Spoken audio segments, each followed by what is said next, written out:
have to do this. Where the fuck? Oh, yeah. Sup, ladies and gentlemen, by the way, welcome back to each and every one of you. I really hope that you had a wonderful day, morning, evening, whatever time of the day it is for you. If you're watching this over on YouTube, please remember to slap the like button and also click the link in the description down below because it's always better when it's live. This, of course, is the stream where we have no schedule. We stream whenever the hell I can, whenever the hell I feel like it, whatever the case might be. We do what we want, pretty much. But I really hope that you guys are well. King Julian, how you doing, fam? It must be very late for you, King Julian. How you doing, man? I hope everyone's well. It's gonna be probably a shorter stream. Not short, but shorter. This is mainly testing. Just want to make sure that the internet is good, and I'm running tests in the background, trying to get information on why my internet keeps dropping, why the internet is so bad, especially streaming, because it's not the internet, as I've already explained a million times before. It's literally just my connection to Twitch that keeps screwing up. So yeah, we're collecting data, trying to figure out what is going wrong, and also why it could be going wrong, and what we can do to fix it, because it's not conducive to a fun experience. You finished Hogwarts Legacy yet? And no, Echo? Yes, it's late. It's 2 a.m. here in Australia. No, I haven't finished Hogwarts Legacy yet, King Julian. Hogwarts Legacy is going the way of every other game that I start playing on stream. I never finish it. No, we'll probably finish it at some point. I don't know how I feel. I mean, I love the game, but I'm sort of over it now. I don't want to play it anymore. At least not right now. Maybe in a day or two, maybe in a week or two, maybe in a month or two. Who knows? But yeah, I'm super bad when it comes to games, and I don't know. I don't know if I'll ever find a game that I can just sort of play on stream and, keep playing on stream, if that makes sense. When I'm playing on my own, that's less of a problem. Because, Evans, how you doing, man? Like, when I'm not streaming and I'm playing games, because then I don't care. Because I'll play for like 2 hours and then I'll stop and then I'll maybe watch a series, or I'll move around, or I'll go do something else, or whatever the case may be, right? I don't know. I suck at playing games on stream. I know. I know. I'm definitely not. I think I'm just more of a just chatting streamer. I definitely prefer it. What game are you thinking of playing next in Echo? I want to finish Elden Ring. I should do that at some point. I want to finish Hogwarts Legacy. I want to play Plague's Tale Requiem, because I really loved Plague's Tale's Innocence, so I do want to play Plague's Tale Requiem. But again, it depends. I don't know. It's most days I wake up and I just want to chat on stream. That's sort of the problem. Like, I really love just hanging out with you guys on stream, chatting and shit. I'm not as big of a fan of playing games on stream. Like, some days, like, there are days where I go, whoa, shit, I really want to play some games today, so let's play some games on stream. But most days, I just want to sit and chat instead, because I like the chatting bit. I like chatting, I like the reactions, I like the conversations and stuff. But I'm not always in the mood for games. Or sometimes I'm in the mood for a game that I don't stream, like League of Legends. I've been playing quite a bit of League lately. And I don't stream League of Legends, just because I don't play it competitively. And so, obviously for people that want to watch League, they want to see the competitive ranked games. And I don't want to play ranked games in League. So I've just walked out of my job, had enough of bloody retail. Shit, green line. Wait, you mean you walked out as in you quit? That is harsh, bro. Like, well done, bro. Like, yeah. But also scary. Fuck. I mean, you're doing what I did. It's basically been my life. I never had a backup plan. I would just do stuff, you know? I would just basically go, well, fuck it. I'm going to do something else. I don't like this job. And then I'd quit. And then I wouldn't have any other job.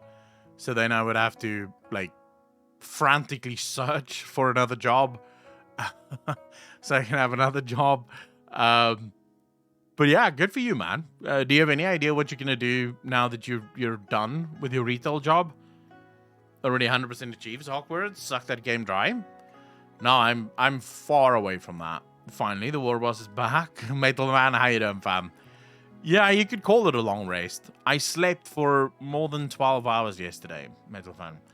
I woke up after about 6 hours. I was alive for about an hour, hour and a half. Like I was alive as in awake for about an hour, hour and a half, and then I passed out again. It just fucking slept again, and then I only woke up at like 3 a.m. in the morning. So I completely like caught up on all of my lost sleep yesterday. Are you over I don't know, Cesius. I don't know what went wrong yesterday. I was just super tired. I'm better today. Like today I woke up after about 6.5 hours and I was genuinely sick of being in bed. Like, as soon as I woke up, I was like, fuck, I can't lie down anymore. I need to get up. I need to do stuff. So immediately got up, got in the shower, got ready, and now here we are. But yeah, streaming and selling cool stuff I will keep me going for a while. Green 9, nice, bro. Nice. Yeah, I mean, as long as you don't just stream, like make YouTube videos as well, right? Green 9? Make YouTube videos, try and convert YouTube viewers into Twitch viewers. You're good. Just don't just stream. Because just streaming doesn't work. I can promise you that. I know that from personal experience. I'm starting to look at putting a lot more effort into YouTube as well. Just because, it's all fun and games. And the main channel is really good. Yo Soda Squad, how you doing? Albuar, how you doing, bro? The main channel is really good. Just doing Q&As there and lore discussions and stuff like that we have live. That's perfectly fine.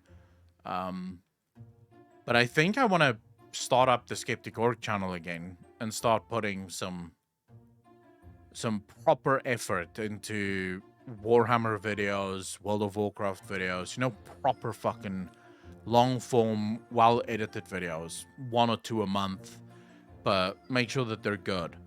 Traxiton, you bastard, with a tier 1 6 months, part of the DJ Nation. Appreciate you, man. Thank you. Hey, so sad, missed 8 minutes. Well, time's a badge. Traxiton, you've missed 8 minutes of me basically just talking shit. Are you gonna voice act like Voldemort now? No, I probably wouldn't voice act. I'm not like Sebi or Voldemort in that regard. I don't think I'm a great voice actor. I mean, I could try. I could definitely try some. But no, I just, I want to treat the Skeptic Orc channel as sort of like a channel where I make stuff that I care about, that wouldn't fit on the other 2 channels. Because right now, the main channel has sort of turned into a VOD channel anyways, especially for the Q&As and for some of the live lore discussions we have, and that's great. I think it's become its own thing, and I'm perfectly happy for that.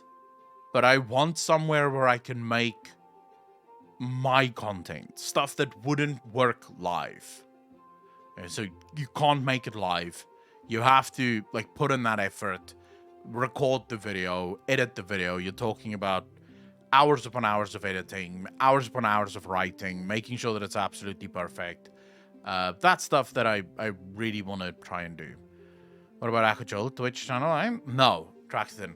I don't think I need that, right? I was just telling people on chat, I suck at playing video games on stream. I do. I mean, not gonna lie, I'm definitely very bad at it. And I think the reason I'm so bad at it is because it's not exactly why I like streaming. You know, the part of streaming that I like is sitting down, chatting to you guys, having a laugh, you know, talking about politics and talking about life and food and sex and degenerate bullshit. That's the kind of stuff I like about streaming. The gaming stuff, more often than not, I don't feel like I necessarily want to game. You know? I don't feel like I want to play games. Like some days I'll wake up and I'll just be like, do I really want to play a game today? And then I'm like, nah, I don't think I do. Other days, you know, I do feel like wanting to play some games on stream, but those are rare. Those are rare. Don't like you suck at games offline as well. Massey, it's not about being good at games, right? So it's not about whether or not I'm good at playing video games. It's more about why do you like streaming? I like streaming for this, you know, reading chat, responding to chat, shooting the shit, being degenerate little cunt bags for a while. That's what I like about streaming. Some people like gaming, you know, of course. Some people love gaming on stream, and I'm very happy for them. If you can make that work, you know, good to you, you know, good job. I think the way in which I play games, though, means I'm never really going to be good at playing games on stream. If you look... how do I put this? Okay, so if you look at the majority, not all, there are people that aren't like this, but if you look at the majority of Twitch streamers that are gaming streamers, what is one thing you would say almost all of them have in common? Shasi, how you doing? If you look at all of the quote-unquote gaming streamers on Twitch, what do all of them have in common from a personality perspective? So what kind of personality trait would you say all of them have, or most of them have? 95% of them.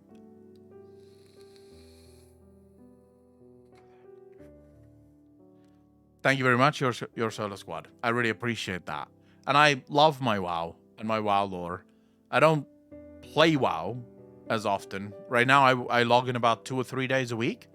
I do my dailies, my world quests, my renown stuff, and then I'm done. You see, I think it's the opposite token. They're not extroverted. They're incredibly introverted. They're not extroverts. The vast majority of gaming Twitch streamers, what do? They know life shit, right? So these are people that can basically play a single game for weeks on end just to finish the game. They don't go out often. They basically stay at home because most of them will stream 10, 12, 13, 14 hours a day, right? Where all they do is play this one game and they're having the time of their life doing it. Most people don't, right? Like, okay, so extroverted, introverted, while it does have something to do with social, it's not all it is. The difference between extroverts and introverts is it really boils down to stimulation. Extroverts tend to be, so how they actually noticed this was in studies with babies. So if you have an extroverted baby, you'll put them in a room with toys, and you'll find that the baby plays with 5 or 6 different toys in like an hour. They'll play with, you know, a toy for a bit, and then they'll move on to the next toy, and then they'll move on to the next toy, and then they'll move on to the next toy, and eventually they'll get frustrated with all of the toys, and then they would want other stimulation. Extroverted people require massive amounts of stimulation. That's why most extroverted people really like huge gatherings of people. There's a lot of stimulation there. So there's like a lot of energy, and extroverted people feed off of this energy. It rejuvenates them to have so much stuff going on around them. Introverted people, on the other hand, when they looked at babies, they'll play with one toy, and after an hour, they'll still be playing with that one toy. And you can leave them 3, 4, 5, 6 hours, they'll play with one toy. And that's it. For 6 hours, that's all they'll do. Just play this one toy. And that's why, generally speaking, they don't like massive groups or crowds of people because it's too much stimulation. And that stimulation overstimulates them, which makes them feel tired, which makes them feel drained, and which, it's not that they're antisocial. Introverted people can be incredibly social, but they tend to prefer smaller groups of people. So you can have an introvert that love going out, but with one person, right? So they'll go for coffee with one person, one-on-one conversation, and they'll have the time of their life. Like, they love that. They want to do that. They just don't want to be in massive groups. I'm absolutely extroverted, yes. I need lots of stimulation, which is why I don't think I'm very well suited to playing video games on stream. Because I genuinely don't play games like most other streamers do. When I play a game, it's very rare that I will play a game for 9-10 hours non-stop. That's very rare. Most of the time, I might play for like an hour, hour and a half. Then I'll go watch a series. And while I'm watching the series, I'll pause midway through and I'll maybe watch a YouTube video. Then halfway through that, I'll pause and I'll get up and I'll go walk around and think.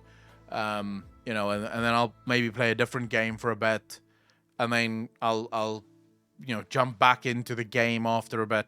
So I jump around quite a lot during a day. I never stick to just one thing. I don't even watch series from start to finish in one go. When I watch a series, in one episode will usually take 3 or 4 hours because I'll pause the episode and then I'll watch something on YouTube and then maybe another video on YouTube and then I'll go back to the episode and then I'll pause the episode and I'll play a match of League. And then after the match of League, I'll watch a YouTube video and then I'll go back to the episode. So it's, jumping between things. I need that stimulation. I need things to go on around me because I get bored with just doing one thing. It's very rare that I find something that just locks me down. The last game that really locked me down, and I ended up playing that for 15 hours non-stop, was Frostpunk. Before that, it was Witcher. First time I played Witcher 3, I basically couldn't stop playing it until I finished it. So I was basically playing that game for like a week non-stop. Before that, it was Mass Effect. And before that, it was probably Baldur's Gate. But that's very rare, right? I was like, there's TikTok videos with 4 different things going on at once. Fowlin, pretty much. That's me, yes. I saw a video about this topic today, and I can be very social, but small groups or individuals, only hardcore introvert. Traxton, that's perfectly fine. Your introverts tend to prefer smaller groups of people. A lot of people sort of mislabel themselves introverts when really what they mean is antisocial or socially awkward. These things are not the same. Introverts are not antisocial. In fact, far from it. Introverts can tend to be some of the most sociable people you'll ever meet. They love going out. They just don't like going out massive groups of people, but they do like going out. They do love stimulating conversation, as long as that conversation isn't happening, in 20 different places at the same time. When I got into Crusader Kings 3, I played for 14 hours straight the first day and 10 more the next. Once my dynasty crumbled, I deleted the game. 10 out of 10, would never play again.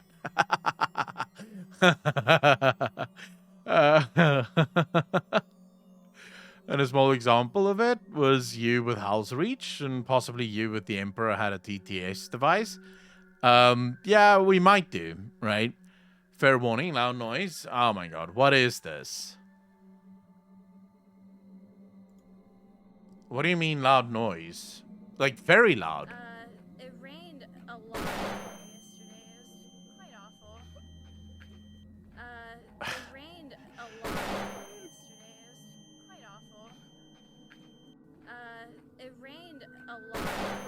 Dude, that sun is fucking bright as shit. To be fair, though, I have the exact same problem. I have the exact same problem because I spend so much of my life inside. Usually when I go outside, my eyes take quite a while to adjust, and I mean quite a while. Like, there's been days where I'll stand outside with my eyes closed just because I can't keep them open. It's like trying to keep them open, and then I have to close them again, and just have to keep trying until finally they sort of react and they go, okay, this is fine now. We can go. I'm just sad I don't get to see the Subnautica playthrough. Sad. We played Subnautica, Foul Smoke. Voidsaw, I love it. I love it. Nothing wrong with it. Blinding Light, Paladin Talent. Yeah, I mean, going outside has its downsides. Not gonna lie. Turning off snow is the worst. It's so hard to see. I stopped playing Subnautica because of those big fuck off things. I don't know what they're called exactly, but there's those big worm things, and they scare they just they make the game too scary. I don't like it. I don't like it. They make the game too scary. I just want to like go around, you know, chilling. I want to fucking see monsters to attack me. Adrenaline gaming, that's fine. If you like Subnautica, try some Outer Wilds. Outer Wilds. Oh my god, you're still on the Outer Wilds. CCS, we will play Outer Wilds at some point, I promise. Subnautica base building was bugged in my game. I got frustrated and never finished it. I keep hearing from people that it's a phenomenal game. And I do have to say, the atmosphere is really cool. It is kind of unsettling, the fact that you're in the water. And there are places where it gets really dark and eerie. Even though you're in a vehicle, you also realize that you're alone in the vehicle. And that can really scare you. And can be a bit unsettling at times. Do it on stream. I'm going to keep recommending it. I know you're going to keep recommending it. CC's, we will play it. How long does the game take to finish?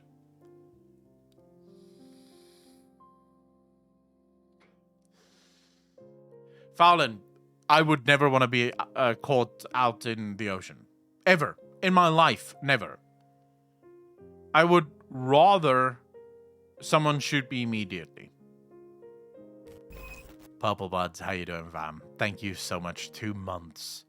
Part of the DJ Nation. Appreciate you. Thank you, thank you, thank you. Can you imagine, dude, just being caught out in the middle of nowhere, in the ocean? There's no land. Where do you go? Like, what direction do you swim in? It's... Oh, for fuck's sake. Yes, I played Black and White too. It is a phenomenal game. It was the last proper RTS I played. Was Black and White 2. And it was good. I mean, it's sad that the days of RTS is over, you know? It's sad that AAA companies can no longer figure out how to monetize the living fuck out of RTS, so they've basically just given up. But, I mean, fuck. There's something magical about RTS games that, I don't know. It brings a whole new level of fun to it. To community so strong. Age of Empires is fine. I was never that into Age of Empires. It is fun. I saw one of my childhood favorite games got an actual remake, but now it seems like people hate the game. So that's been annoying as shit. Pharaoh, yeah. Pharaoh got a fucking remake, but apparently the remake is shit. How do you screw that up? Like, how do you screw up a classic? Pharaoh is like one of the greatest games ever, and they just ruined it. I'm gonna watch your YouTube and do my best to stay awake. It's 3:30 a.m. Worst case, I'll catch you tomorrow, fam. Token, at least thank you for saying hello, man. Really appreciate it. Take care of yourself, fam. Black and White 2 digital somewhere. I can't ever find it except for on disc. Is it not on Steam?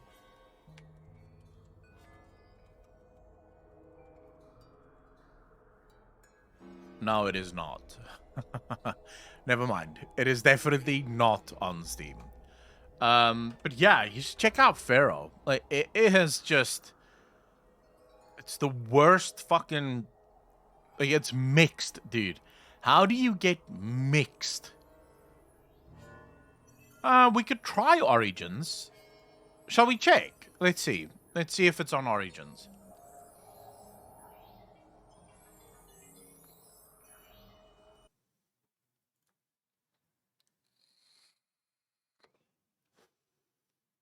I don't know what Wulong Final Dynasty is, or Fallen Dynasty is, but that just released on Xbox Game Pass.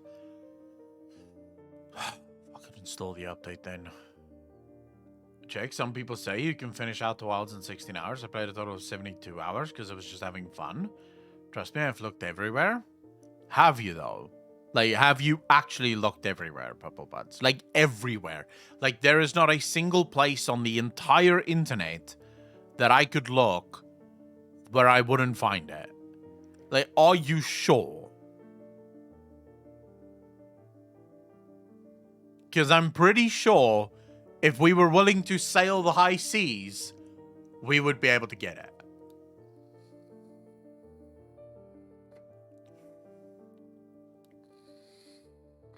There's a thought.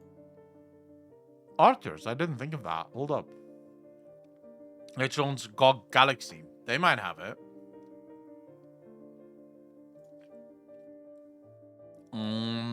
Store? Because GOG literally stands for good old games, right? So they may have it. Where's the fucking search bar? Am I having a stroke? Dude, I think I just turned retarded. I don't know where the fucking search bar is. Like, what? How can you have a shop with no search? All games wishlist. What the hell's going on? The Green Lion, how you doing, fam? 2 months part of the DJ Nation. Appreciate ya. Thank you, thank you, thank you. Search your games, friends, and I don't think this is where you search that. We could try, but this is for your games. There are no results for this. They do pop up some. What's this black and white thing? I don't know what the hell this is. It doesn't show anything. Let's go back to the store. There has to be. I can't see how they wouldn't have it. But how they don't have a... They don't even have a fucking search bar, so... What do I know? You see, this is their good old games. They have the Settlers 2, which was actually a good Settlers. The Settlers 2 was actually pretty good. SWAT 4. Shit! Did any of you ever play SWAT? Dude, I played the shit out of this when I was a child. SWAT. Just being a SWAT officer. Going in and trying to save people. That was pretty fun, actually. That was pretty fun. Boise, how you doing, bro? Jumbo, how you doing, fam? Bro, I tried some beef jerky for the first time. It was so tough and dry that it tasted rancid. Even after soaking it in water for an hour, it just became slimy and chewy. Jumbo, wait, where are you from? Because we don't have beef jerky here. We have proper shit, like biltong. Oh, you need to get biltong. So, Jumbo, I would say you need to find a butchery or a place in Germany that sells biltong. You could probably check.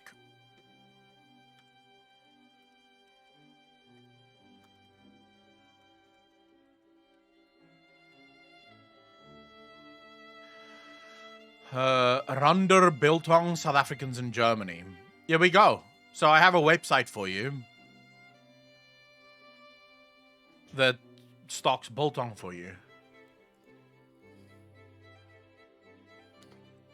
Yeah, this looks like good biltong.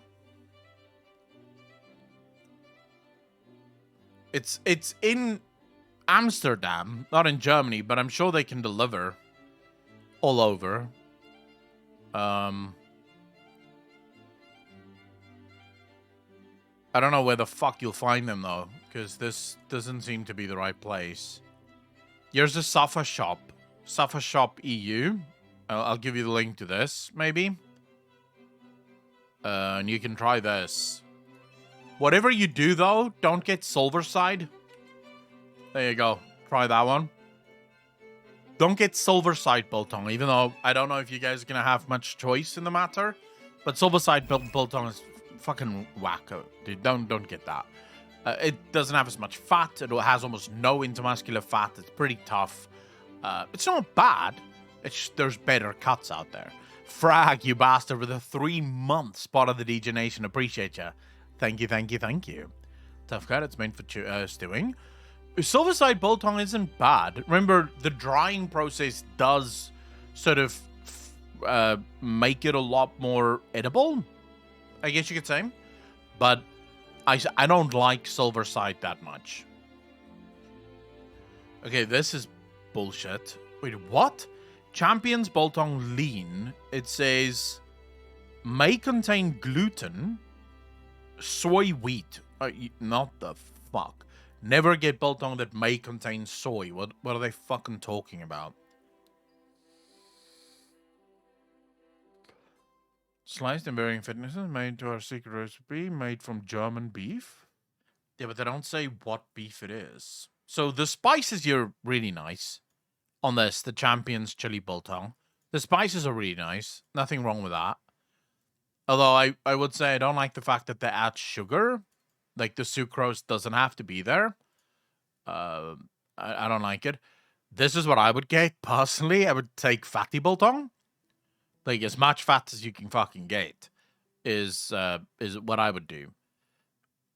They're sold out of a lot of things, though. Chili Bites is really good. This, I would say, is probably closest to...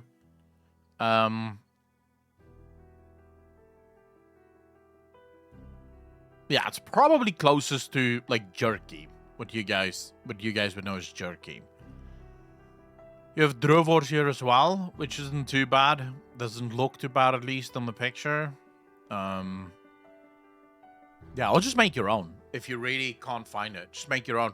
It's really easy to make your own biltong. You literally just slice it, put it in some vinegar, and then spice it in whichever fucking way you want. Love biltong. There's a South African cash and carry I deliver to. They always give me a couple of bags. Frag, nice, bro. Nice.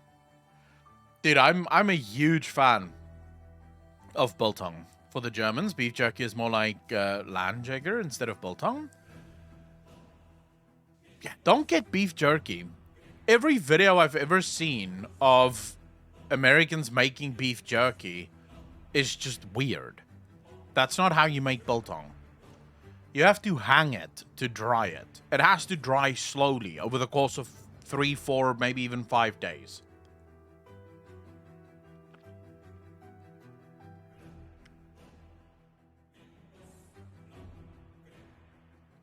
Indie ones, of course.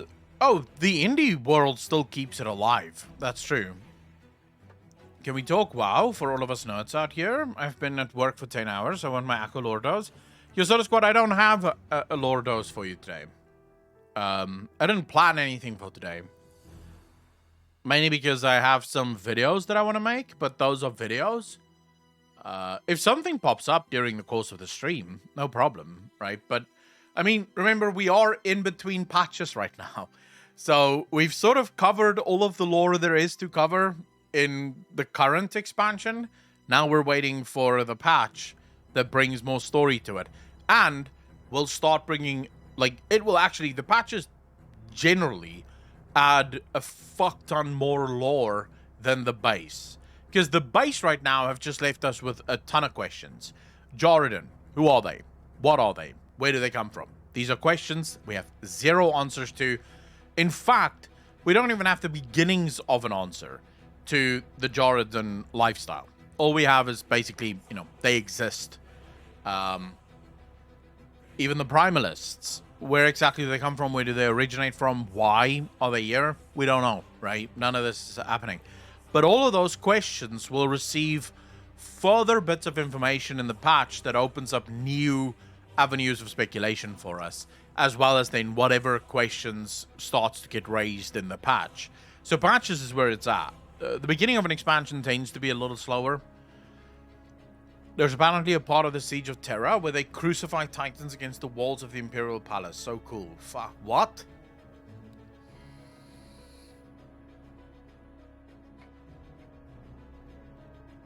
Yeah, the Forbidden Reach right now seems like well worth getting into. I'm really looking forward to the Forbidden Reach.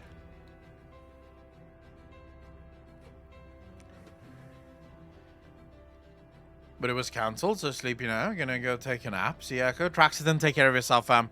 Yeah, we'll do the Q&A probably...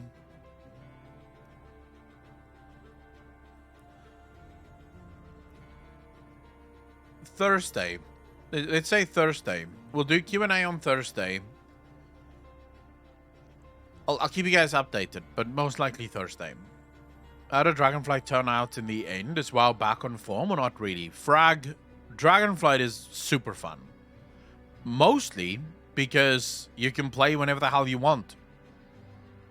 Look, it's not as if Dragonflight is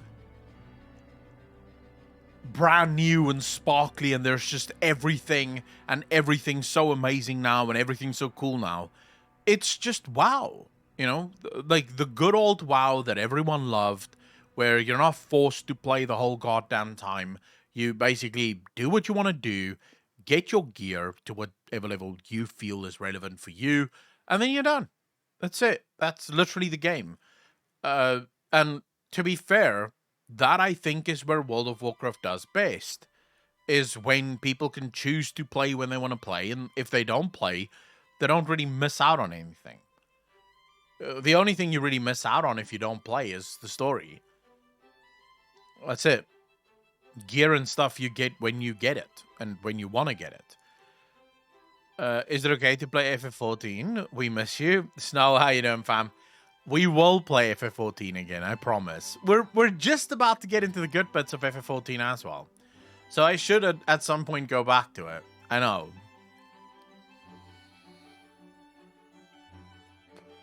Your solo squad, just check the titles of the streams.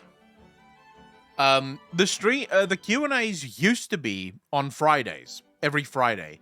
But I'm sort of moving schedules around a bit just to have more time for YouTube and for YouTube videos and stuff. So I might move Q&As to Thursdays instead, to leave Fridays open for the Patreon podcast as well as for some YouTube videos and stuff. I haven't decided yet. But I do have to start focusing on YouTube more. I've been neglecting YouTube for a bit, and it's annoying me. Father, I'm very, very honored to hear that. Mirikos, how you doing, bro? Do you still edit on stream? She says no, not really. Mainly because it takes twice as long to do half as much editing when I do it live. Because we talk too much. Plus, you lose a lot of, like, focus. Editing, especially the way that I want to edit, takes a while. And you need to concentrate. Like, you really need to listen to what is being said, what is going on. Because if I really want to edit the way that I want to edit, you have to listen to things like, am I repeating myself too much? You know, did I already say this? Maybe this would go better somewhere else. And if you're distracted, it takes away from that. Did you see that Baldur's Gate 3 trailer? I did not. Is there a new trailer for Baldur's Gate 3? Let's watch it. Let's watch it. Wait, before we do that, I want to watch this first. South Africans are getting impatient.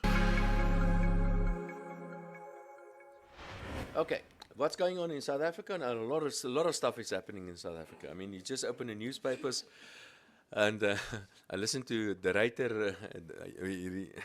He resigned, and then he kind of get fired, and then he went on TV and all sort of stuff. It's a lot of stuff is happening in South Africa. Of course, all of this has to do with the election. That's the heading.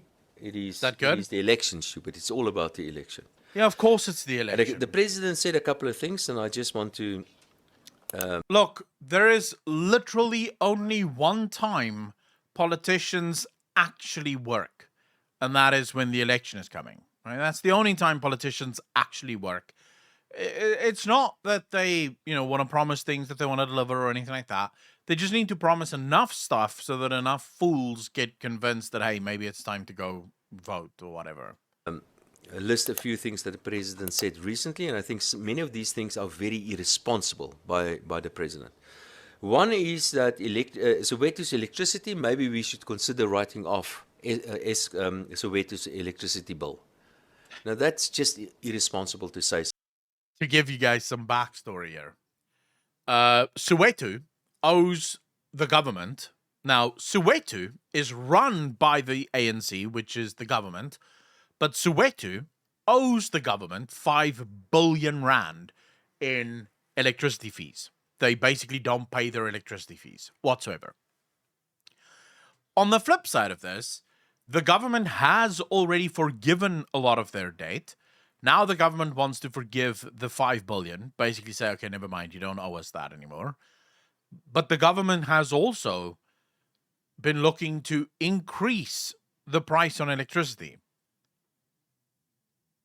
Basically, what the government is saying is, look, none of our municipalities that we run is willing to pay the electricity bills. So we're going to charge all of the municipalities that do pay their electricity more to pay for these other municipalities that will not pay their electricity bills. That's how we're going to run it from now on. That's effectively what this is. Something like this. If you write it off, will they start paying all of a sudden? I don't think that's going to happen. And in the meantime, we know Eskom is in very deep trouble financially. So basically, those people that are paying the electricity, they're paying Soweto's electricity, and the taxpayer is eventually going to bail out Eskom as well. And I'll get to that a little bit later. The president also mentioned, he said that this is not the right time to increase electricity prices. This 18.2%, I think it is, that NERSA allowed for Eskom. He says it's not a good idea to increase electricity prices, not now, especially with load shedding. But if you don't increase electricity prices, then what's the alternative? What then?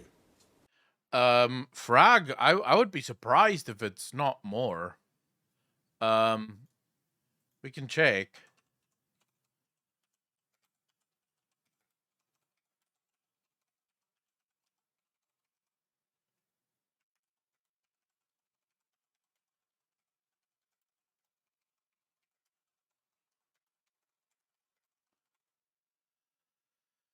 So the degenerates, the God Rakim, how you doing, bro? How's South Africa's electricity prices compared to those around the world? If Eskom has their way, South Africa will soon need to fork up a lot more for electricity, but even if they receive the requested 20.5% increase, this is from 2022, the country's electricity prices average compared to those around the world. If Eskom has its way, South Africans will soon have to pay. How does South Africa's electricity compare? So neighboring countries, this is compared to other African nations, which I think is a lot more. This is probably the best to compare them to other African nations, since just as poor, right? But in Africa, as you can see here, it is by far the most expensive. R2.50 for price per kilowatt hour. Namibia is R1.90, Botswana is R1.50, Zimbabwe is 50 fucking cents. Funnily enough, we actually supply some of these countries with electricity. That's the ridiculousness of this entire thing. These countries, we have export agreements with almost all of these countries, where even though we don't have enough electricity for ourselves, we still have to export to them because of those agreements. And if we reneged on those agreements, we would be in big trouble. But we supply to them, and they ultimately undercut the very electricity that we supply to them. For BRICS nations, though, again, as you can see, we are by far the most expensive. That's for all the BRICS nations. Now we have the cheapest and most expensive electricity in the world. So Sudan has the cheapest. South Africa, we're about a bit more than half of the United Kingdom electricity cost per kilowatt hour.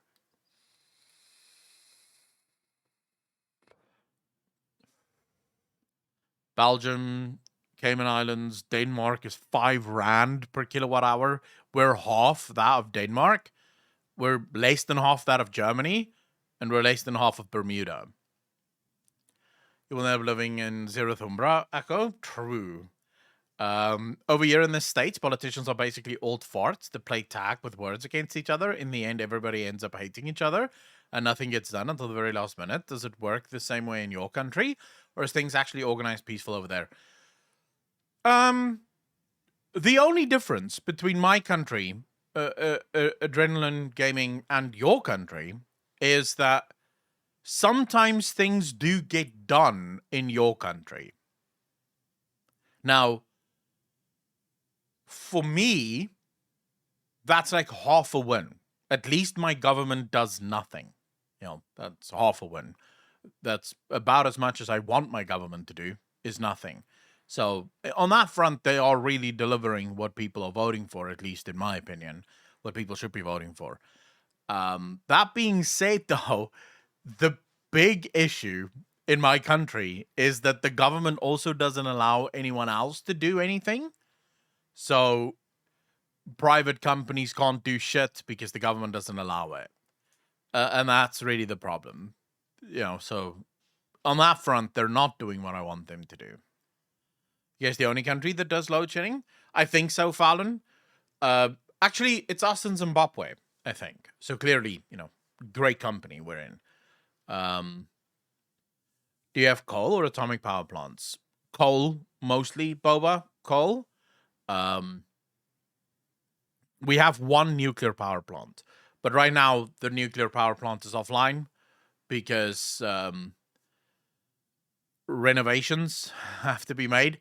But yeah, we have one nuclear power plant. The rest is all coal. And they're trying to push some green bullshit, but I don't think that's going to work. South Africa doesn't have the infrastructure for green energy. Not really. I've explained this before, but basically the problem that South Africa has is all of the electricity infrastructure lies in the northeastern part of the country, and all of the wind and solar lies in the southwestern part of the country. So you can see how there's a problem there, right? The place where you can get solar and wind has no infrastructure to supply solar and wind to the grid.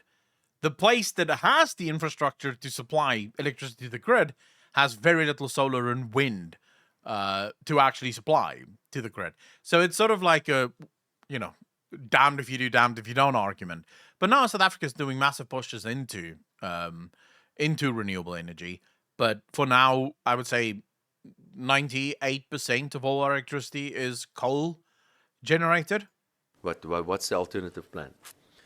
The president also announced a state of disaster, as we all know.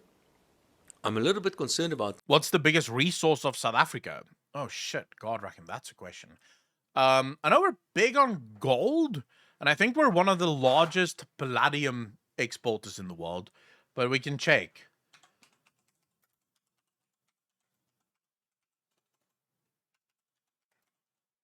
Export, crime. Top 10 exports. Okay, so here's our top 10 exports. South Africa's top 10 exports: gems, precious metals, about 20 billion. That's about 23.3% of total exports. Ores, slag, and ash. Vehicles, mineral fuels, including oil. Machinery, including computers. Iron and steel. Fruits and nuts. Aluminium. Electrical machinery equipment. Other chemical goods. So that's our top 10. And in terms of our most valuable exports by product, it's platinum, unwrought, gold, unwrought, iron ores concentrates, cars, coal, solid fuels made from coal. So we have a shit ton of coal. A lot of the mines right now is shut down on coal, but we do have a fuck ton of coal. Trucks, iron, ferroalloys, manganese ores, concentrates, processed petroleum oils, and centrifuges, filters, and purifiers. So that would be our biggest exports in South Africa. At least as things stand right now. Is it clean coal? Our coal is among the cleanest in the world, Mr. Demuria. Which is actually a very good thing. So our coal, the coal at least that we have in South Africa, is far cleaner than the coal that Germany has, for example, because it has a very low what's it called? Is it called methane? No, sulfur. The sulfur content in the coal in South Africa is very low. I believe right now, coal is considered dirty when there's like 1.5 parts sulfur in the coal, like 1.5 parts. Germany's coal is, for example, like 1.6 or 1.7 parts. So when they build their power stations, they have to. It's called a sulfur trap. So effectively, what happens if you build a power station with dirty coal? What you do is you build a sulfur trap. So what happens is, as the emissions that come out of the boiler room, right, that goes through a sulfur trap through filters, and it gets sprayed with like a lime dissolvent, like water with lime dissolved in it, which then removes the sulfur from the emissions, so that the only thing that goes out is CO2, which is fine. CO2 is plant food. No one gives a shit about that, really, or anyone that's educated should not give a shit about CO2. But, the CO2 goes out into the atmosphere, but the sulfur gets trapped inside the sulfur trap. If you use, basically, the cleaner your coal is, so the lower its sulfur content, the less intricate the sulfur trap has to be, because you don't have to capture as much sulfur in the emissions bit. So it is cleaner coal than, I guess, most countries. I think America's coal is a little cleaner, if I'm not mistaken. I could be wrong here, but I think America's coal is either the same as South Africa's or a little cheaper, a little cleaner. CO2 is weaker. All the homies prefer carbon monoxide. It just hits differently. That I do believe that we have a crisis, and I do believe that we need to do something about that. But I'm not sure a state of disaster is the right approach. I would have preferred something like, for example, a business rescue on Eskom. And I'm going to talk a bit about Eskom a little bit later. Yeah. The president also, he said, I would have preferred the president to announce his new cabinet before the State of the Nation. He did not. So I don't know if I can believe everything he said in the State of the Nation, because very importantly, I want to know who's the team behind him. And he hasn't announced the team yet. The team is so I'm weak waiting for the sauce. team. Is Who's what the it team is. going to be? I don't know. And that's interesting, because now we're going to get a minister of electricity, which is something quite interesting, because now we have Minister of State on Enterprises responsible for Eskom, which is Pravin Gordhan, which has been a disaster as Minister of Finance and the Minister of State on Enterprises. We've got Gwede Mantashe, he's the Minister of Energy and Mineral Affairs. He's also responsible for Eskom. Yep. The Deputy President is also responsible for Eskom, like the Dude, we have 4 ministers in South Africa now, all responsible for Eskom. 4. Talk about just a clusterfuck. You have 4 ministers from 4 different departments, all in charge of a single company. And Cesius, South Africa cannot survive without Eskom. Because here's the thing. As someone that loves the free market, look, I'm subscribed to the literal YouTube channel, the Free Market Foundation. I believe in free markets. I'm a capitalist through and through to my fucking core. I shit and piss capitalism, right? I will suck the dick of capitalism if there was a dick to suck. I love capitalism. But there are things that the free market really can't do. Things like distribution and transmission. All right? So when you're talking about the physical cable that has to bring the electricity to the home of, the people. Now, if you left it up to the free market, you have a problem. So let's say, for example, you have 20 power generators in your country. Are you going to have 20 different power lines running to people's homes? So effectively, the sky just turns into a fucking spider web of cables that just goes everywhere. And you're just sort of going, okay, well, what the fuck, dude? There's so many lines because everyone's getting power from a different source, effectively, from a different company. That can't work. You kind of need a centralized company that goes, okay, we'll make sure that every house has a single connection. But what you don't want is the generation to be monopolized. So in terms of who generates that electricity, it's fine there for you to have massive free markets. So when Davy Rood says what we need is for Eskom to be put into business rescue, what I see from that is Eskom needs to take its generation business and it needs to sell it to private investors. So get that into the private hands, let them generate the electricity.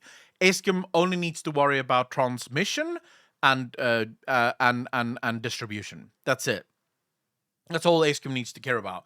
Buy the electricity from private guys, sell it to the people. The electricity will be cheaper. There'll be more electricity for everyone. It would just be a hell of a lot better, in my opinion, if that is something that if that was all that Eskom was focused on, rather than the bullshit that Eskom is currently trying to do, which is generate and transmit and distribute to the country. I've given a summary of my breakdown on maybe Eskom should be unbundled. Voice TV, how do you want it unbundled?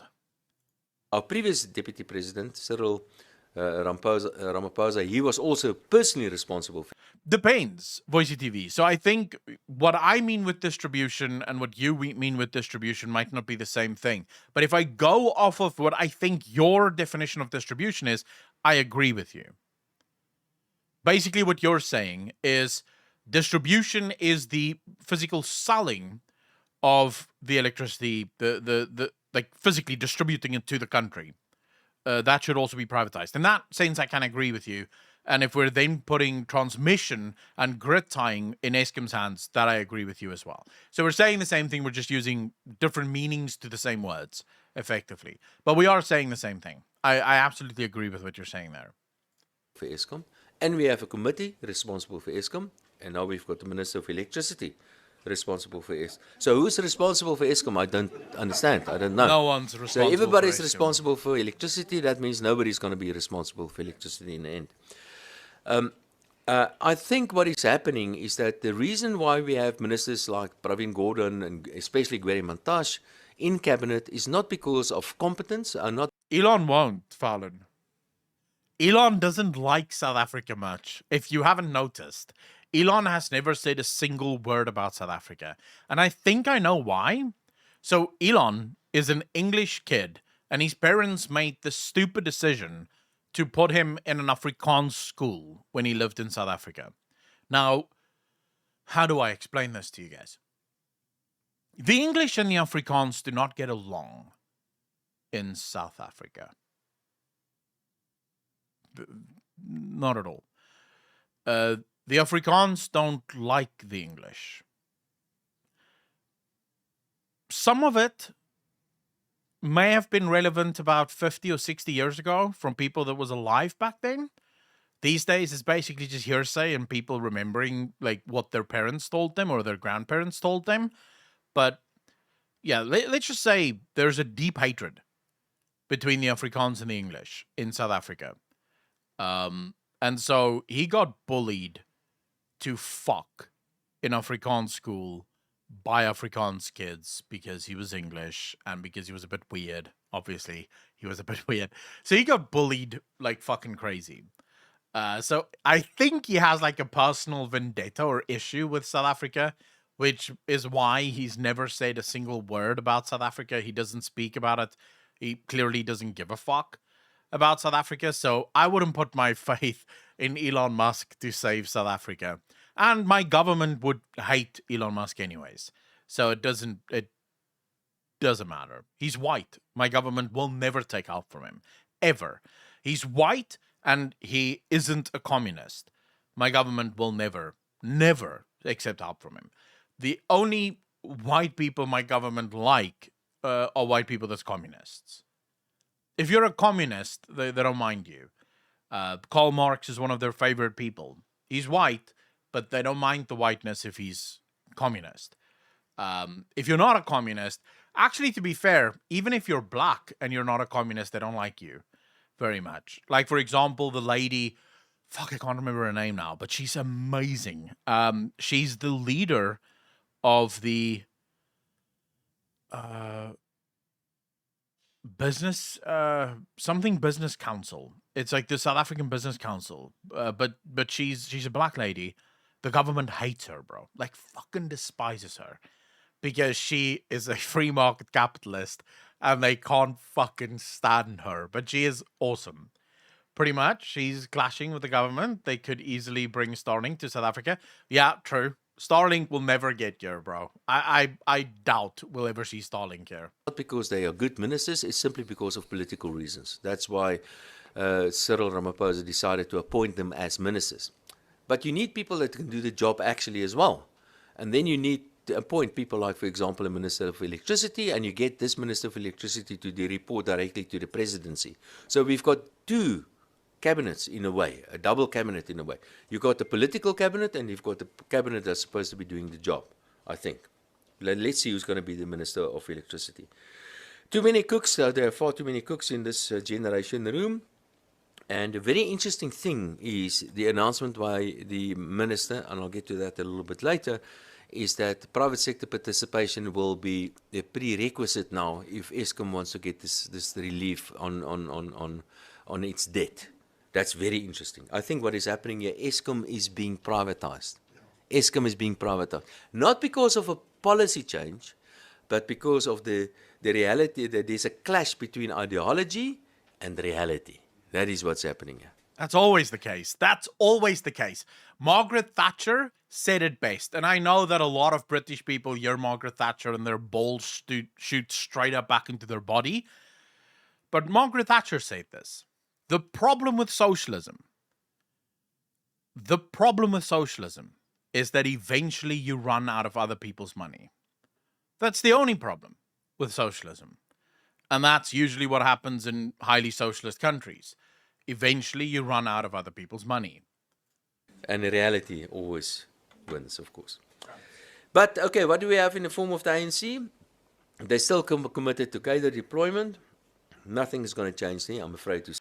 For those of you that don't know what cadre employment means, basically the government has a policy. It's called the cadre deployment policy, which effectively means that the only people that may be considered for top jobs in the country are cadres. So these would be members of the party get considered for top jobs first. And only if they cannot find a high-level party official to fill a job will they open it to anyone else. But that's if they really can't find someone within the party to do that job. Now, my government doesn't really care about your ability to do the job. It doesn't matter. So, effectively, they'll always find someone. Talk about politics. Anarchy is the only solution with small communities. Take my take on this. I'll drink to that, sir. I'll drink to that. Anarchy. In our lifetime, I would be happy. Say, political and social objectives and will still remain. That's things like, for example, BE and all that.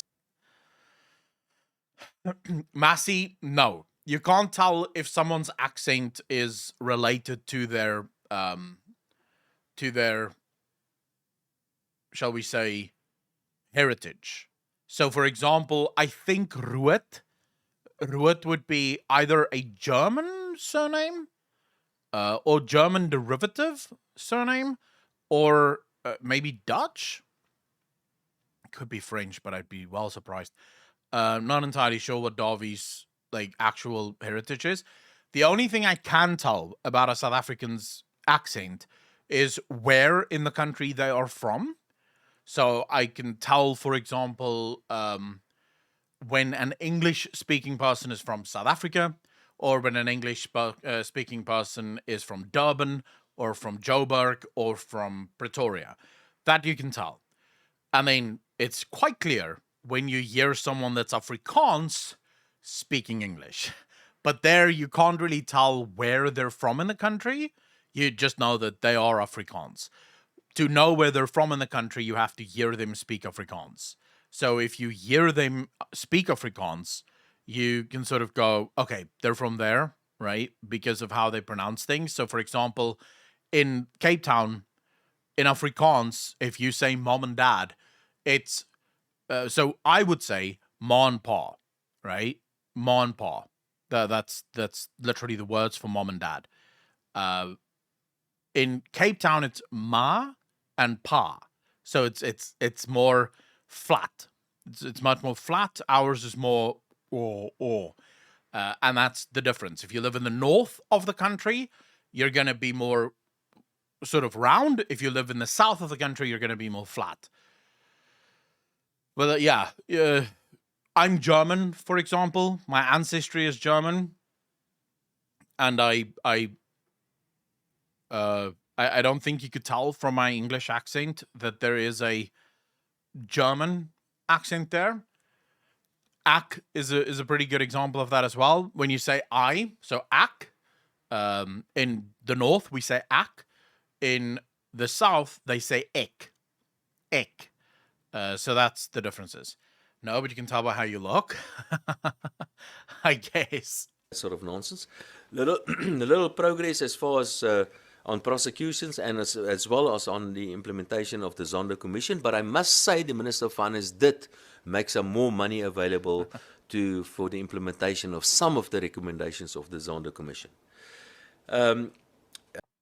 So, Vasago, the Afrikaans-speaking people in Cape Town still have a lot of close relations to Dutch. I would say closer relations to Dutch. It's still Afrikaans, so it's not Dutch, but it's closer in its relation. So a lot of the pronunciation of words will still have a lot stronger of a Dutch influence to it. A new cabinet will show us whether the president is actually serious in achieving something at least. And so it will be business as usual, I think, until the next election. That means infrastructure will continue to collapse, crime, corruption, and everything that goes with that. So don't expect significant changes. Yeah, the funny thing is, Boise, you just hit the nail on the head. When you hear someone like Davie Rood speak, for example, it's easy to think, well, he sounds stupid because of his accent. Because it's true. The Afrikaans English accent sounds stupid. At least I don't know, I would like to know from like the rest of you that isn't South African, that don't know, does his accent make him sound stupid to you? Because for South Africans, it does. When you hear an Afrikaans person speaking English, you immediately think, God, he sounds stupid. He doesn't sound like you know what he's talking about. All right, so you guys hear that too with his accent. Okay, listen to his accent now. Over the next couple of months. That means, of course, that the people are getting restless, and we have much to be very concerned about. I think we are entering a new era, a new political era in South Africa. We are probably entering an era of coalition government in South Africa. The question is that we are getting a... So we can hear it in South Africa, and we immediately... The funny thing is, this guy is literally the top economist in the country. He graduated, he got his master's degree, or his doctorate degree in economics, cum laude, right? So this guy is not fucking stupid at all. But when I hear him speak, my go-to is hillbilly. Basically, Afrikaans people speaking English in South Africa is the equivalent to a redneck in America. It's basically the equivalent. You hear them speak and you immediately go, yeah, what the fuck? They don't know shit. That's the sort of bog standard thing. With a shout out to Shinobu, please. He's a great guy. Lola, I don't know who the fuck he is, so why would I give him a shout out? I can't give anyone a shout out that I don't know. People assume I'm stupid by my accent too, so I've never really had that filter where I prejudge based on that. I don't know. We do it anyways, right? Accustomed to the state of disasters. So if people go into the streets and start trashing things, will the president announce a state of disaster and declare the election invalid? I'm just asking. Will they accept the results if the ANC loses the election? No. I'm just asking. They've stolen a lot of stuff. Can they steal an election as well? Yeah. I'm just wondering. So chances are that the ANC is going to get less than 50%. I think that is a reality now. The coalition possibilities are the following. The ANC plus the EFF, that's if the ANC goes down to about 40% or less than 45%, then we're probably going to see an ANC-EFF coalition. That would be if the ANC gets 45% or more, it could be an ANC and smaller other parties coalition. If the ANC gets below 40%, which is very unlikely. So the EFF, for those of you that don't know, the EFF stands for the Economic Freedom Fighters. They are an offshoot political party formed out of the angry voices within the ANC, the African National Congress. Their leader, Julius Malema, used to be the youth leader, the president of the Youth League of the ANC. He got so angry with the ANC and their, what he calls capitalist ideas. Now, the ANC is not capitalist at all, but he believes them to be capitalist. The EFF is full-blown communist. They worship at the altar of Xi Jinping. They worship at the altar of Russia. So they are balls to the wall on the side of Putin, on the side of Russia. They were the only political party that actually slammed, because the ANC from the beginning of this war in the Ukraine basically said, we are neutral. We don't care, right? We're not interfering. If Russia and Ukraine wants to fight, that's their problem. We're not involving ourselves in the war. The EFF, like all of the other parties in the country, sort of criticized the ANC for not taking the stance against Russia for invading the Ukraine. The EFF was the only party that sort of attacked the ANC for not taking the side of Russia. So just to give you guys an idea of this party, they are bloodthirsty, very evil, and they despise the West. And I don't mean that as like I'm not trying to oversell this. They hate you guys. They hate the West with everything in them. They see the West as the enemy that should be destroyed at all costs. Seen the images of them rocking up with Gucci bags and fancy shoes, by the way. Champagne communists. Oh, but that's always the case, Cesius. Make no mistake. Everyone is a capitalist when no one's watching. Everyone is a capitalist when no one's watching. The whole communist bullshit is a smokescreen for everyone. There is no such thing. Even Hassan, the great communist fucking guru of Twitch, is a capitalist when no one's watching. The dude lives in a $3 million home. He drives a fucking, a Porsche or some shit, right? The dude loves capitalism, but he makes his money by preaching communism. That's really just how that goes. There's no... And then they come up with bullshit like, oh, but if you're in the system, you have to live in the system. That's just, that's just fluff. But the dude is a capitalist. He just, he pretends to be a communist. That's really the only thing. Communism isn't an actual ideology. It's pretending to care while you steal other people's shit. That's basically all communism is. Then we could see a coalition between all the various other political parties, the other political parties. So, people are getting impatient. We have very high... How you doing, Bam? 55 months, part of the DJ Nation. Appreciate you. Thank you. We can use another one. Taliesin. Taliesin, also a famous communist. Yet not very communist. Not very. I mean, he makes his money. I asked him once on Twitter how much taxes does he pay, and he basically said £20 a year. How does he get away with that? The dude makes money, right? The dude does make money. He can't just pay £20 a year. How does he do it? Easy. Manipulating the financial structures, right? He has a business that he sets up. Everything he pays comes as a business expense.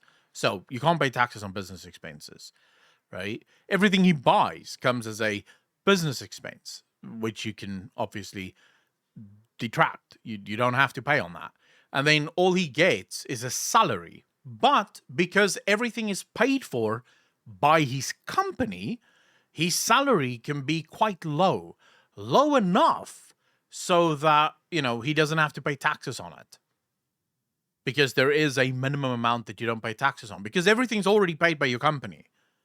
And because your company is most likely registered as something like a production company or, like an actor's agency or some shit like that, you get to claim on everything: food, housing, internet, phone calls, everything, right? So tax loopholes. That is as capitalist as they come, fam. If you are a true communist, you want to pay all of your money into the tax system because that's what you believe. That's your principle. You pay all of your money into the tax system because the government will take care. The government will provide. If you're not doing that and you're using the loopholes to ensure that you don't have to pay as much, all you're doing is being a little bit of a hypocrite, right? You ensure that you don't pay any taxes because, fuck it, right? But you preach to the choir about how you love communism and how you've never stood in the way of a picket line and bullshit like that. Everyone is a capitalist when no one's watching. Everyone. The only thing communism is good for is pretending to be a good person. That's it. At least when you're a capitalist, you say, look, I look out for myself. And everyone should have the freedom to look out for themselves. And by looking out for myself, I provide a useful service to everyone else. That's capitalism, right? It's the honesty to say people are gonna look out for number one first before I start looking out for other people. And when I look out for other people, I'm gonna call it charity because that is what it fucking is. It's charity, right? But I don't want to be forced to do it. I will do it when I can. That's it. Up, I pick it. There you go. As most people do, every tax break helps. I was just thinking of his tendency to give goofy answers to the questions he considers goofy. Saving this was during a very serious conversation. We were having a go at each other.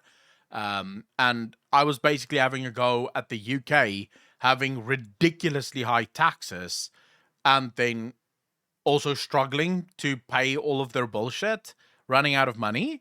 And he basically made the claim that the UK's taxes isn't high. And then he said, well, he only pays £20 a year in taxes. And I immediately went, but that's not how much most people pay in taxes. Like, most people in the UK pay a fuck ton in taxes.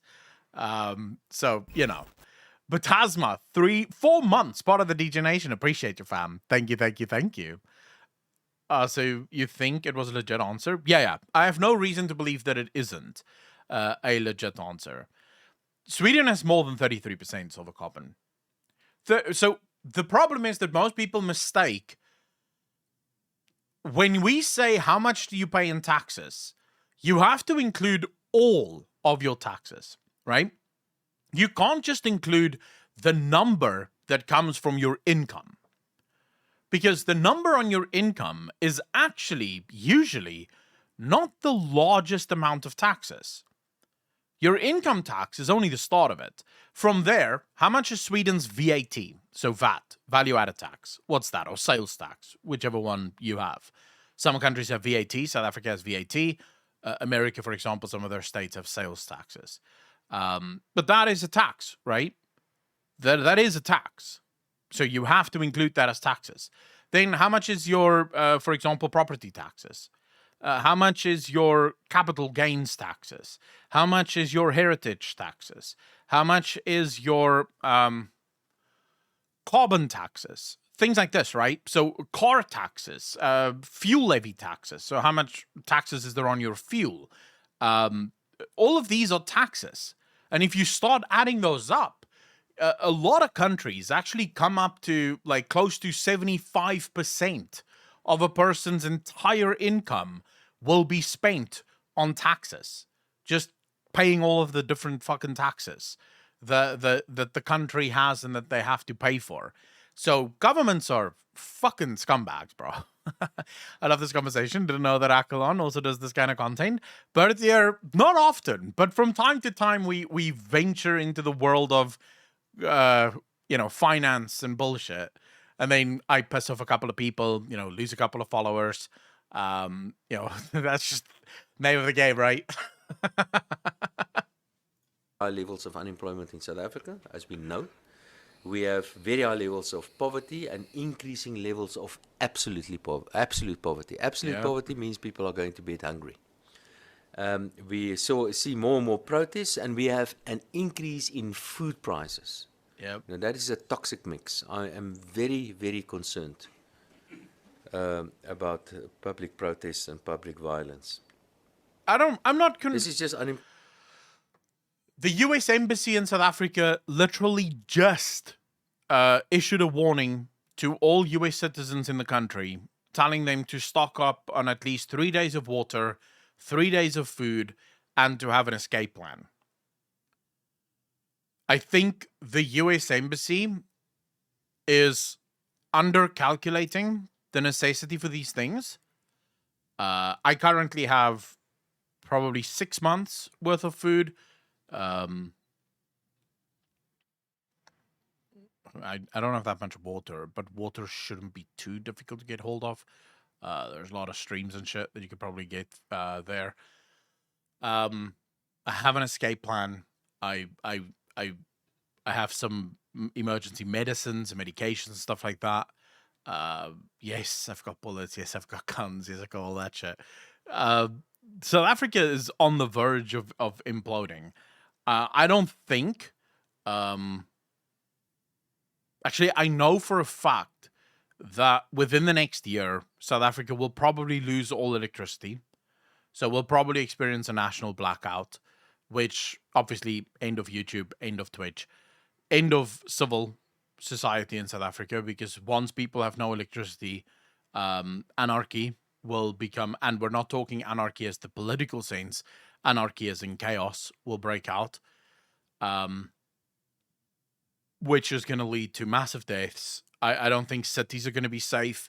I think thousands, if not millions of people will lose their lives in the coming conflicts, because you will undoubtedly have a group of people that will blame another group of people for everything, because you already see it. The EFF is already moving in that direction, blaming every problem South Africa has on white people.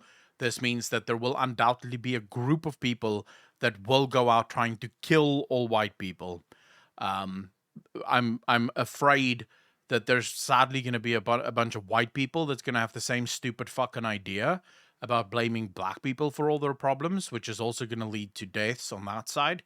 I don't know who to stand with, because I don't agree with either of those fucking sides, right? So basically, there's only one group in the country that have been saying that this is coming for the last 20 years.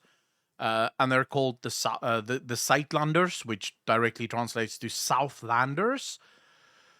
The problem with that group is they seem to remember a time that they call the good old days, which, according to them, is the time when black people weren't allowed to be part of the country, which that is not a vision that I share. So the only group in the country that seems to be planning for this inevitable fuck up is also a group that I don't agree with at all. I don't want this group to be in charge when the dust settles, because this group and I have fundamental differences between how a fucking country should be.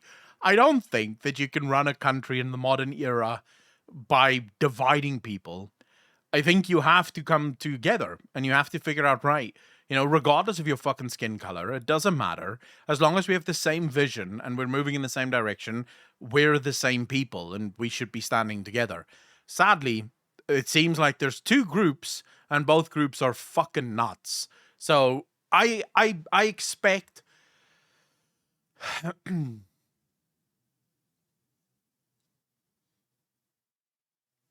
this isn't based wholly on my reading of the situation either. You can take this with a grain of salt. You can, take it for what it is or for what you will. It's really up to you. I told you guys about this before. There's a guy in my country. I used to sort of take the guy with a grain of salt. I used to be like, nah, yeah, we'll see. Who knows? The guy lived about 120 years ago, right? In the 1900s, he died in like 1912 or some shit like that. He was considered a prophet. He was considered a prophet by the people of the day. They trusted him. They listened to him. There's even a court case that is public where one of the generals that they got to, because when South Africa wanted to join the first, or not the first, they wanted to join the British in some war, he refused. And so they basically wanted to lock him up. And one of the generals they got to speak against him, right, to basically ensure that he would get locked up, when the judge asked him, do you believe that this is a man of God? The guy said, look, judge, I can say a lot of things about Mr. Sinner, but the one thing I can say is that this is truly a prophet of God. I don't like him, but that's the truth.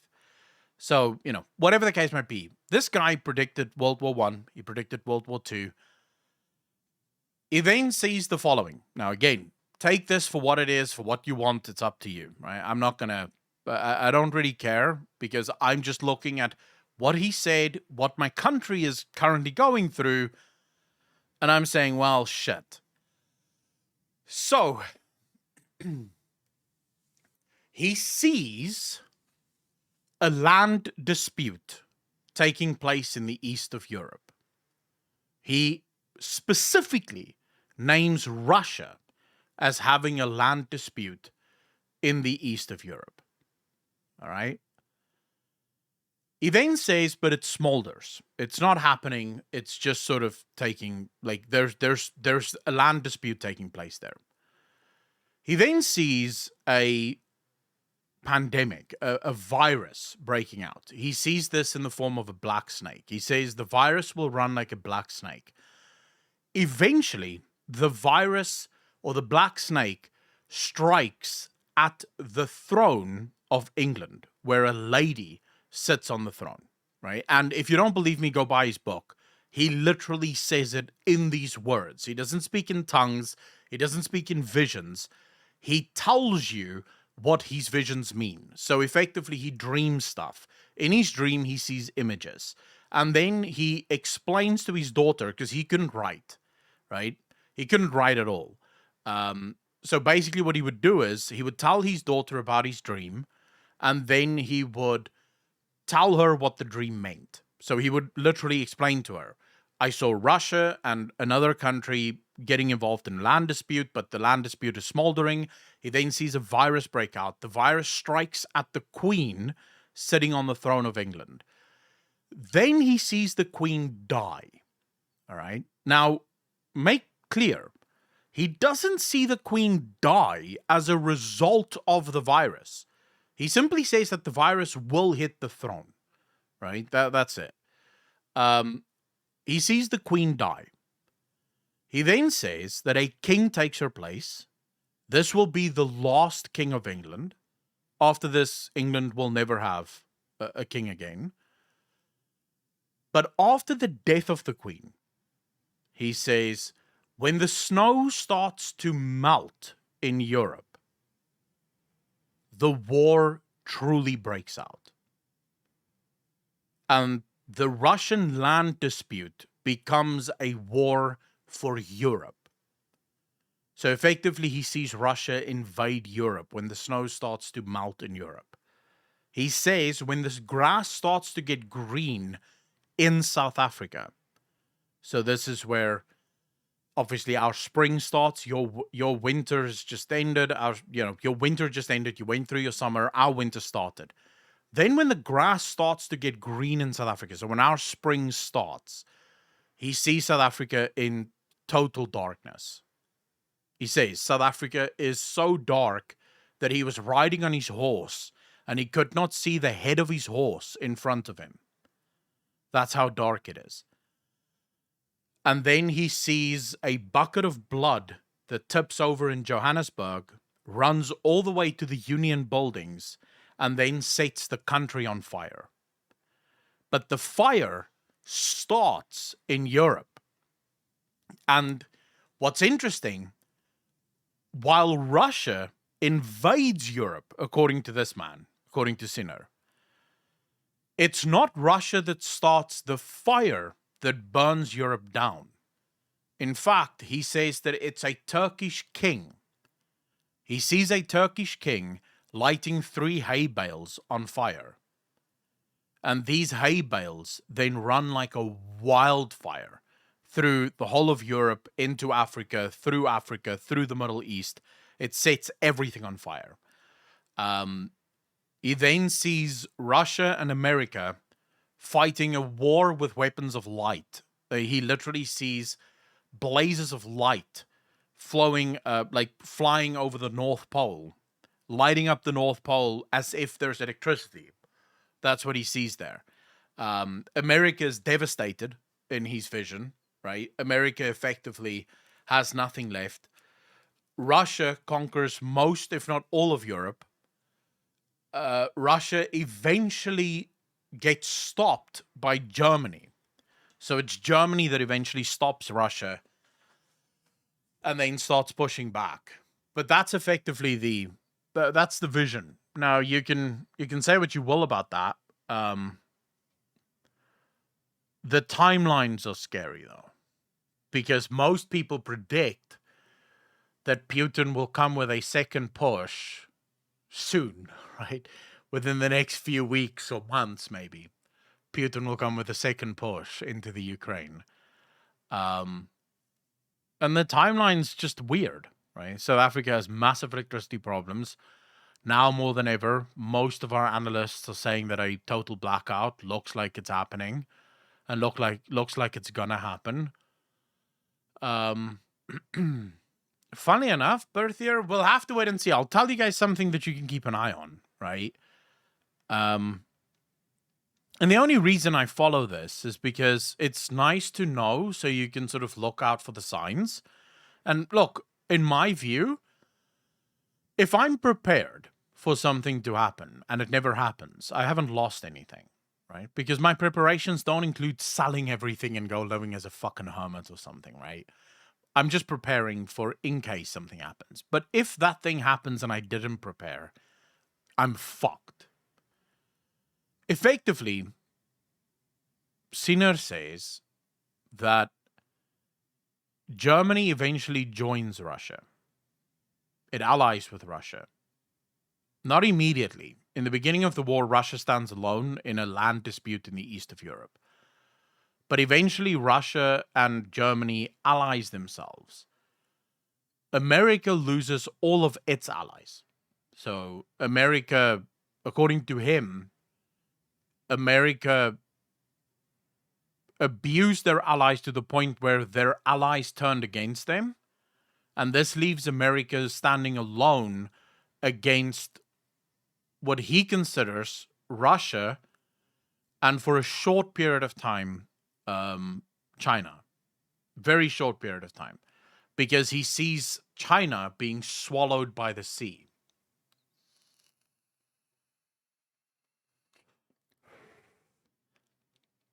He says, by the end of this, there will be nothing left of China.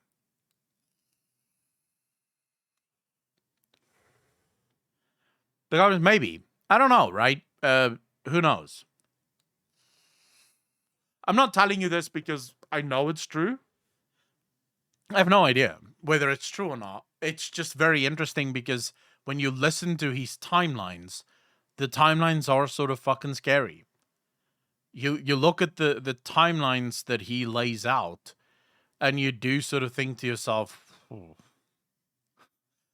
fuck, this might be a bit eerie." But then again, it could all just be coincidence, right? It could just be coincidence. It could be that none of this comes to pass. You never know, right? Whether I'm going to be forced to get a heat pump, as I'm hoping, all this goes down before the government does that, so I have at least a half a chance of surviving a nuclear winter. Avedon, I don't know. If he is correct, let me put it this way. If what he says is correct, you don't want to live in the UK. So he says that God will punish the British for their many sins.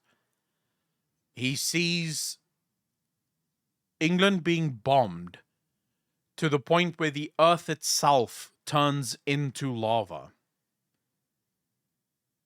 So he says fire literally erupts from the earth in England. And it'll get so bad that women will eat their own placenta just to try and stay alive. That's what he sees for England. And he says this is punishment for the crimes of England. So, you know, if he's true, or if he's correct, maybe being in Britain is not a good idea, right? Because effectively, it sounds like England gets fucked by Russia. That's what it sounds like. So yeah, when we weren't that part, never mind. Frag, I don't like with the logic. I don't agree, because my problem is because you get people that hear the things that Sinner said and they go, "Yeah, good, this needs to happen," and I always think to myself, "But wait a second, you're punishing people that weren't even alive back then, right? For things that their ancestors did." I have many British friends. They're amazing people. They don't oppress anyone. They just want to live their lives and they just want to be happy. That's it. That's all they want to be. So when you celebrate the death of someone because they're linked to someone evil, that to me is just, I can't do that. GB at all because of the wars. Debts need to be repaid. Maybe, but you can't be punished for the sins of your ancestors. This just goes against everything we believe as a civilized people. The sins of the father is not the sins of the son, right?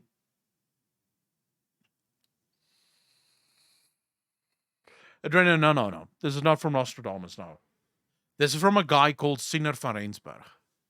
Sinner van Rensburg was a prophet that lived in South Africa in the late 1800s, early 1900s.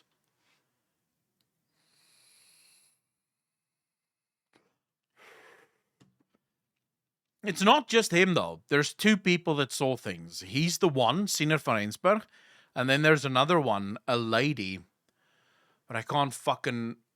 Something Brandt. Fuck, what's her name again? My brother will know, but it's something Brandt. She had visions in the 1940s. And I remember this was before South Africa really had like massive printing presses and things like that. So she never knew what Sinner saw or what Sinner knew. But she had visions that basically confirms everything that Sinner says. She sees the exact same things happening about 40 years after Sinner saw it. So, you know, it is what it is, you know.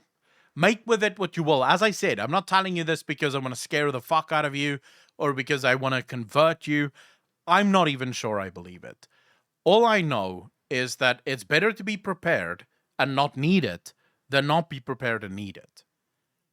And I don't need a prophet to tell me that South Africa is going in a bad fucking direction, right? I think most of you just watching this video will kind of know South Africa is not doing great. Right? So if you live in South Africa, at least, I think preparing is a good idea. unemployment in South Africa. We know these numbers. These are some protests in South Africa, various kinds of protests. These ones, for example, has to do with education. People Fucking hell, can't get look their at all kids these into schools protests, and so on. bro. South Africa never doesn't have protests. Just look at this. Protests. All protests the whole fucking time. It's ridiculous. Jesus. Wow. And it is getting worse. I can't see what this is, though. Like, this one I can't see, the red line. The red line seems to be relatively stable, but all these other lines have clearly ticked up quite heavily as time has gone on. I think the state is failing education in South Africa, but the various protests in South Africa, if you put it on a longer time scale, the number of protests are actually going up. This is where protests are happening in South Africa. So if we see something what we saw 2 years ago, it's probably going to happen in KZN. Obviously, most Gauteng, KZN has a shit ton as well. Limpopo has a couple. Mpumalanga has a couple. Cape Town, it's interesting that the Western Cape, the Northern Cape, then again, no, it is actually interesting. They have very little compared to the rest of the country, no? Or in Gauteng, or in the northern part of the country. That's probably where things can get ugly. Yeah, I personally think things are going to get very ugly. You have a nation of people that is living on the absolute poverty line at the minute. Things are not getting better. I don't think... It doesn't take much now for... All you need now is a match. You've basically had this pressure cooker in South Africa. The people are on edge. All you need is a match. And it'll basically make this country go up in flames. Where an essay, what do you think is the best to be when shit hits the fan? CCS, you're not going to like this, but Senior answered that as well. So,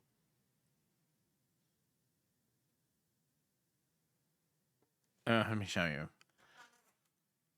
So, Senior says that a couple of things will happen in South Africa. So,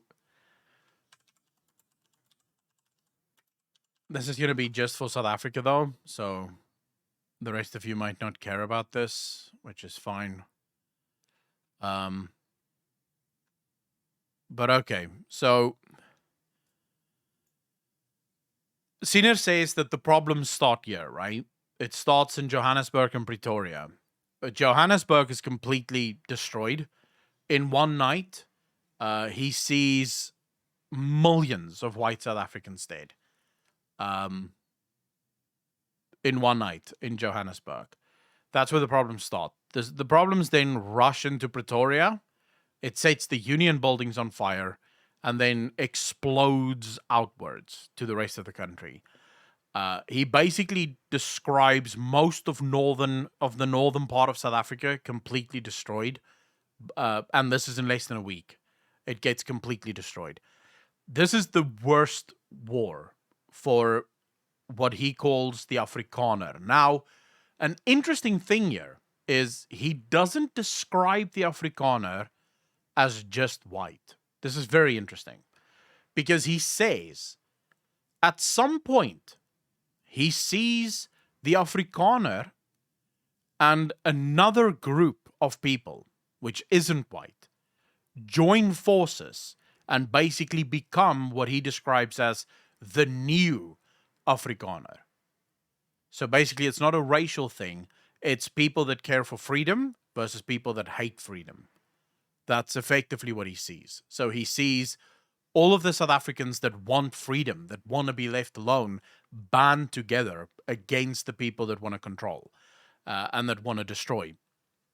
But anyways, so the whole country gets set on fire, and it's a fuck up. So the places that he sees that is safe. Zoom in a bit. Where is Swellendam? Because he sees the old Republic of Swellendam over here. Okay, so he basically sees this area. So it cuts off at this mountain range here. This mountain range. Everything on this side of the mountain range, running all the way up to here in Priska. Where the fuck is Priska? Because that's apparently in Priska is where we make our final stand and where we defeat the forces of evil, is in Priska. But I don't have a fucking clue where Priska is.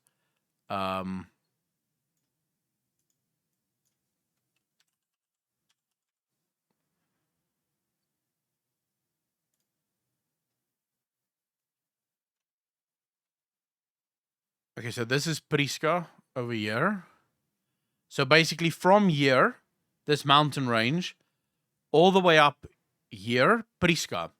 Now, here's what he sees, which is actually interesting.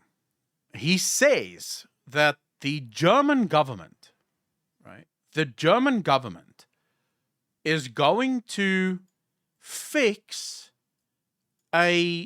which one is it? I think it's Luderitz. It may be Luderitz, actually.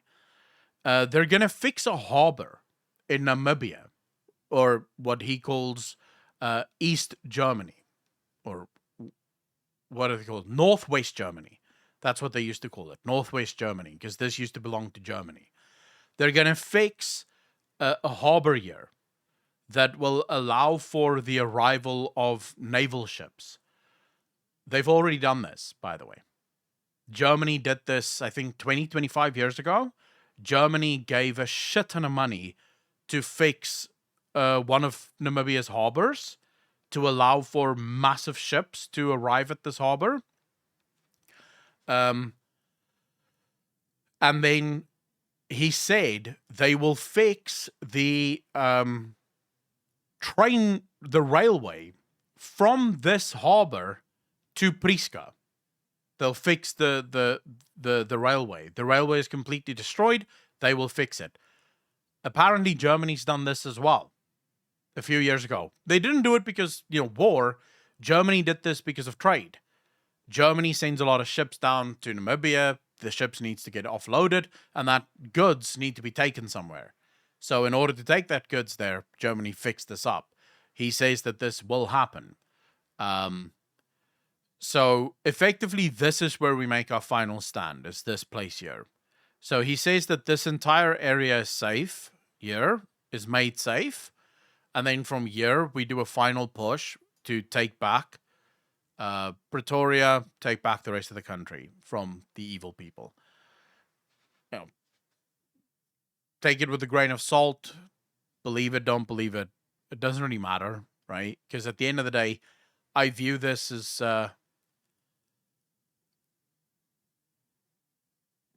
like cautionary tales, effectively. If it isn't true, like I said, then so what, right? It doesn't matter. It's not like I stopped my whole life for this. But if it is true, and you kind of know, right, that it's going to happen and you are prepared, you're not going to be as fucked. Yeah, that is the one bad side. Like he says, we could have chosen a better place than fucking the outback of South Africa, to make our final stand, but that is what it is. So I guess that's fine, right? But I mean, I have no idea whether any of this is true, whether any of this will happen or is going to happen or won't happen. I don't know, right? It is what it is, ultimately.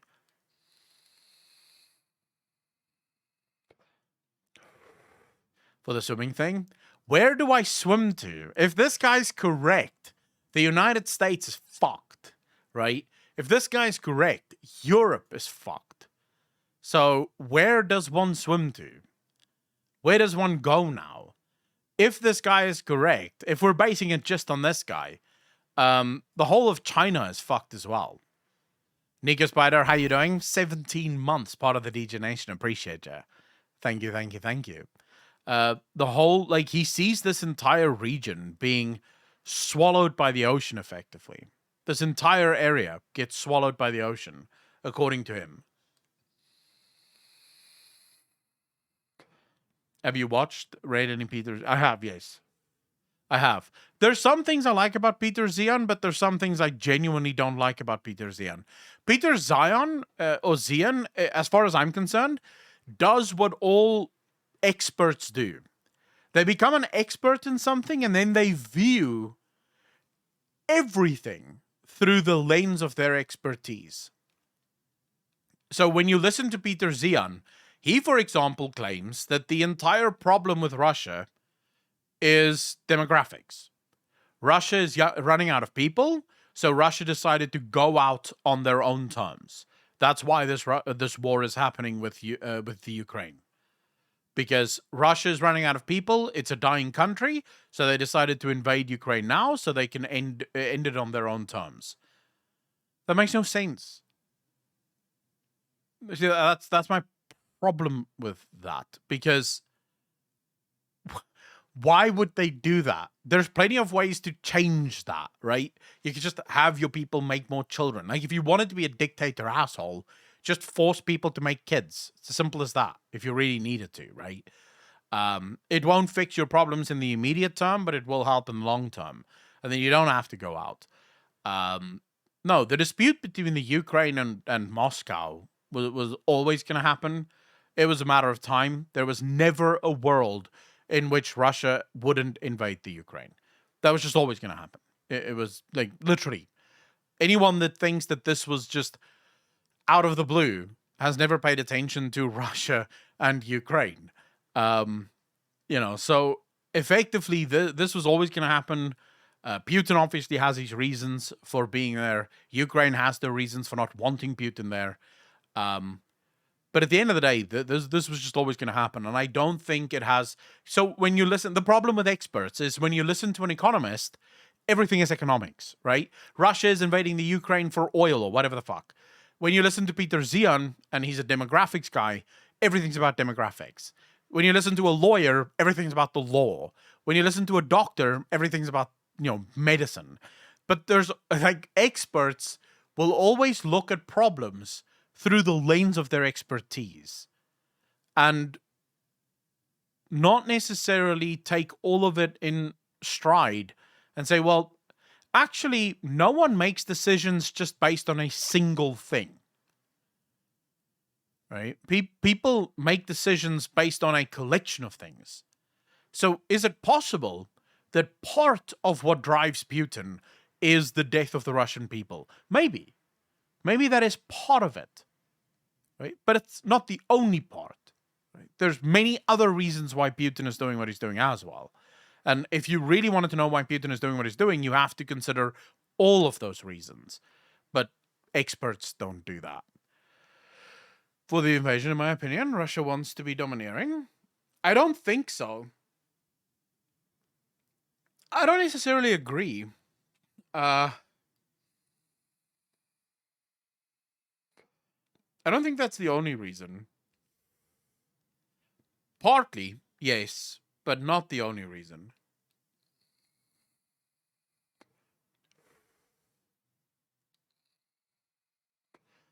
I'm skeptical of saying that all he wants is power, or he doesn't give a shit about this, or he doesn't give a shit about that, because I don't know the man, right? I have no idea what Putin thinks or what he wants. All I can go on is what is said, what he says, because I watch some of his speeches.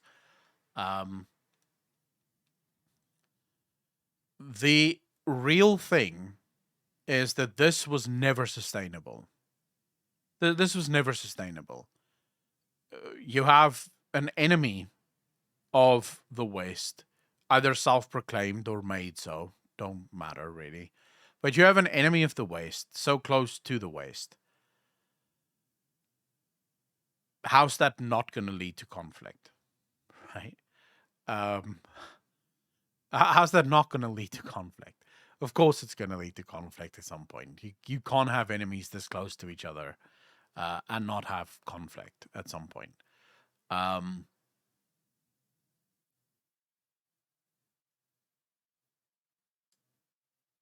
It's just fucked.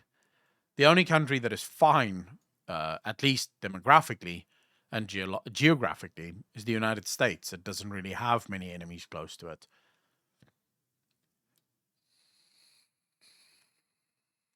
Most of it, Russia already has a lot of food, but you are correct. That might be it might be a resources thing as well. I think it's multiple things. I think demographics plays a part. I think resources play a part.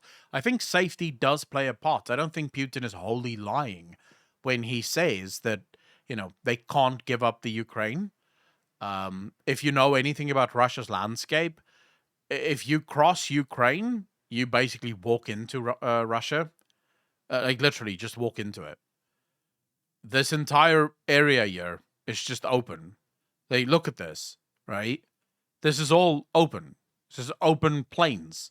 It's uncontrollable. You can't stage a defensive here. It's literally 2,000 kilometers of open plains. So once you get through the Ukraine has some places where you can defend it, but once you get through the Ukraine, there's no defense. It's a straight line to Moscow.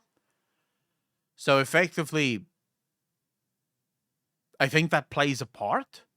Whether that's the only reason, I don't think so. I think there is other reasons. That's the problem with politicians. They never tell us everything. Even the evil ones never tell you everything. It would have been better. At least if the evil ones were absolutely honest, that would have helped, right? But both the evil ones and the less evil ones are lying fucks. That's it. Fallout bunkers out there? No, I'm not a prepper. Well, I'm kind of a prepper, but not like crazy prepper, right?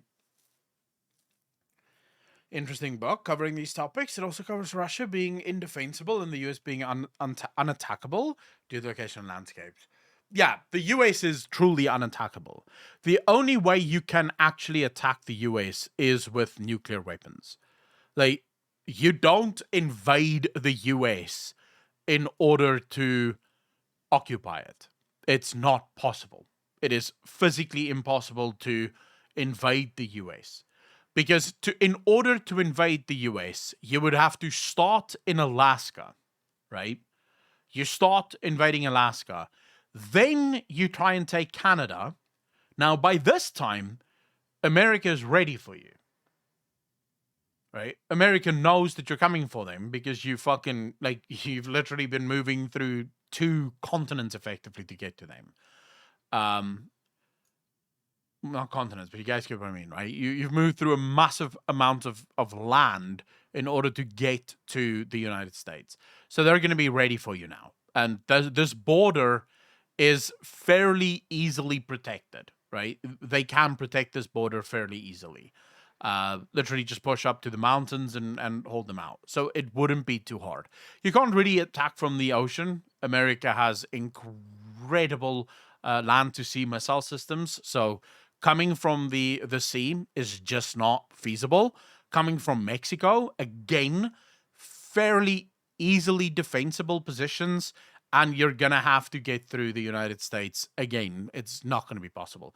So the only attack really that you can sort of launch at the United States is a war of absolute devastation.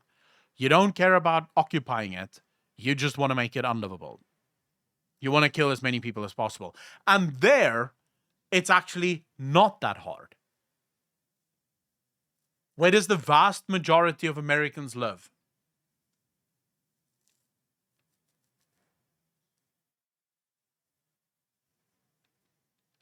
Coastlines. Cities. You want to kill about 2/3 of the United States? All you do is take out these areas, right? And they're gone. America's devastated.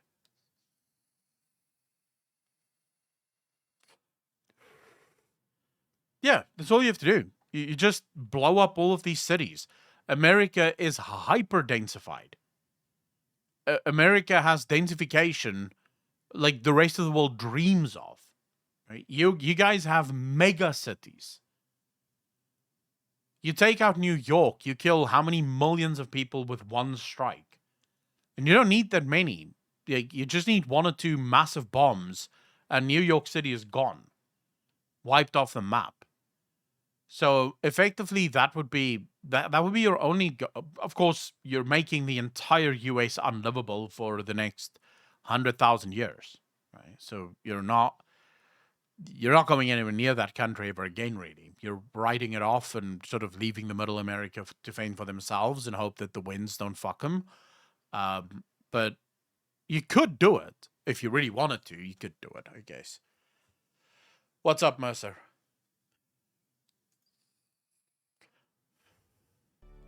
We have nuclear-armed subs all over the globe. The defense to nuking is the mutually assured destruction game theory.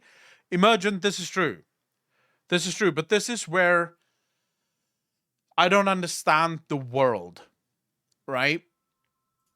This is where I don't understand the world. So, you guys, I agree with you, right? The reason I'm in favor of countries having nuclear weapons is to ensure... is to ensure that we don't use nuclear weapons. When everyone has a nuke, no one wants to use a nuke because everyone can use a nuke, right? That's sort of the answer to people with big guns is people with bigger guns. That's effectively how that goes, right? But here's my question. What does victory in Ukraine look like to you? Chat. Like, if any of you were to say, what does victory look like? Like, let's say the West wins. Because it's easy to know what it looks like when Russia wins. So, when Russia wins, right? Russia conquers the Ukraine. Ukraine forms part of Russia. And that's the end of it, right? That's a Russian victory. That's Putin's victory. Easy. Right? That's easy to predict. That's what Putin says he wants, and that's probably what he wants, right? Because that's what he's always said he wanted, was the Ukraine. Now, we could go on and say, well, actually, after that, he's going to invade even more countries, but that's sort of speculation, so we're just talking about this. But what does a Western victory look like in Ukraine?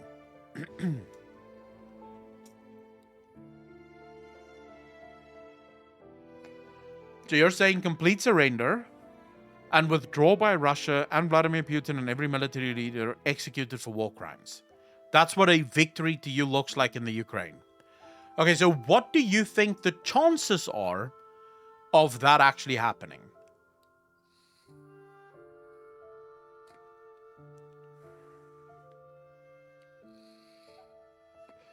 Zero. Right, it's never going to happen. So the other victory that we have to then imagine from the West is the Ukraine wins and pushes Russia out of the Ukraine. But now you have a Putin that knows that Russia is vulnerable. Right? Because Russia just lost that war. The West knows that Russia is vulnerable. What's stopping Putin now from just using his nukes anyways? See, that's what scares me here. That's the thing that scares me here. If Putin starts to lose the war in the Ukraine, there's no need for him to worry anymore. Because whether he uses... He's fucked either way, Mr. Demoria. It doesn't matter. Putin understands at the moment that losing, right, means he will die. The West will kill him. Putin understands this. He knows this. He started this war. The West clearly doesn't want an end to this war without Russia being put in its place. Right? So whether he dies by nuclear war or he dies by being assassinated, he probably knows that he will die. So what exactly stops Putin from just using the nukes anyway?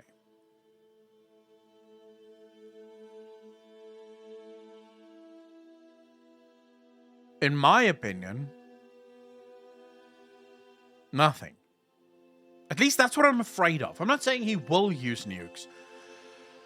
But you can see how a leader with his back against the wall may use nukes, right? And that's what bothers me, right? That's what scares me. Is do you really want to put the health of the world in the hands of someone that has nukes and probably would use them eventually? That's I don't think he would be fine, Emergent.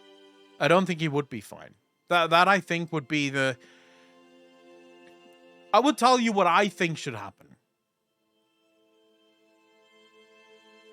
Ukraine and Moscow needs to come together around the table, and they should do what Moscow suggested a month after the invasion started, which is have a referendum in Donbass and Crimea.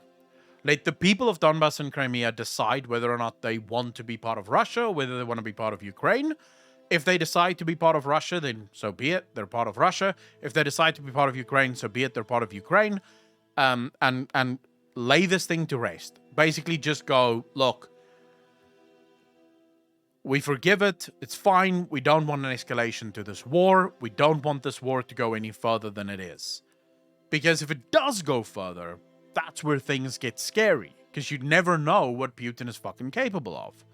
You never know whether Putin decides, well, fuck it, now we'll just start bombing things, right?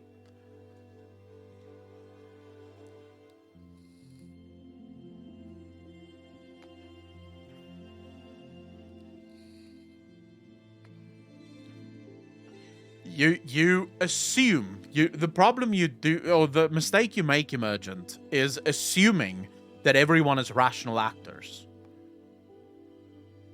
That's the problem here. Never assume that everyone is acting rationally. All it takes is a single leader to act irrationally, and shit goes bad fast. Right? And fast means fucked. That's the problem with nuclear weapons. It only works if everyone is rational. If you have one guy that says, you know what, I don't give a fuck, let them bomb us, I'll bomb them, it's over. It's fucking GG. Literally, charging over their own minefield to attack. They've lost any semblance of sense, strategy, or tactics. To them, it's just a problem to throw bodies at. I don't know about that. I don't really, like, I don't follow the war that closely. I follow more broad strokes. Because I don't think either side is telling the truth. I think we are being lied to as much as the Russians are being lied to. You can't have a referendum where you have first been the aggressor and have soldiers on the ground. It also seems weird that a part of a country can come up for a referendum. Burnhams, why not? Should people not have the ability to decide for themselves who they want to be a part of? If the Crimeans truly wanted to be part of Russia, why can't they be? Right? And you can't say you can't. You can do a lot of things if you really wanted to. If you wanted to bring an end to the invasion, you can do a lot of things, right? To bring an end to it, to ensure that there is an end and there's peace. Which I don't think is... You have to start looking at the greater good. And for the greater good to take place, for the greater good to happen, yeah, some people are going to be fucking unhappy. But that's just part of the game, you know? That's just how it goes. I don't think you can... I don't think there is going to be a result here where everyone is happy at the end of it. If anything, we learn from this war that the Russian forces are inept. What would they gain by using nukes? Holding nukes is more advantageous. I don't know. We'll see, right? We'll see. Like I said, I don't think we're being told everything by either side. I think we're being lied to in the West. I think the opposition that the Ukraine is giving Russia has been grossly overstated. I think the aggression or the ineptitude of Moscow have been grossly overstated. I think Russia has been doing a great job of indoctrinating their own people, about what this war is and what it isn't. I think the Ukraine and the West have been grossly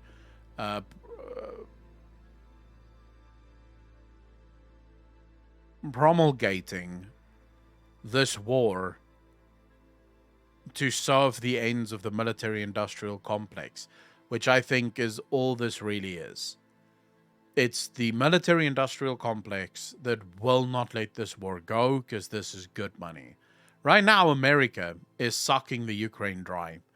At the end of this war, let's imagine that there is an amicable solution, right? And Moscow leaves, the Ukraine is back to normal, and the world returns to peace.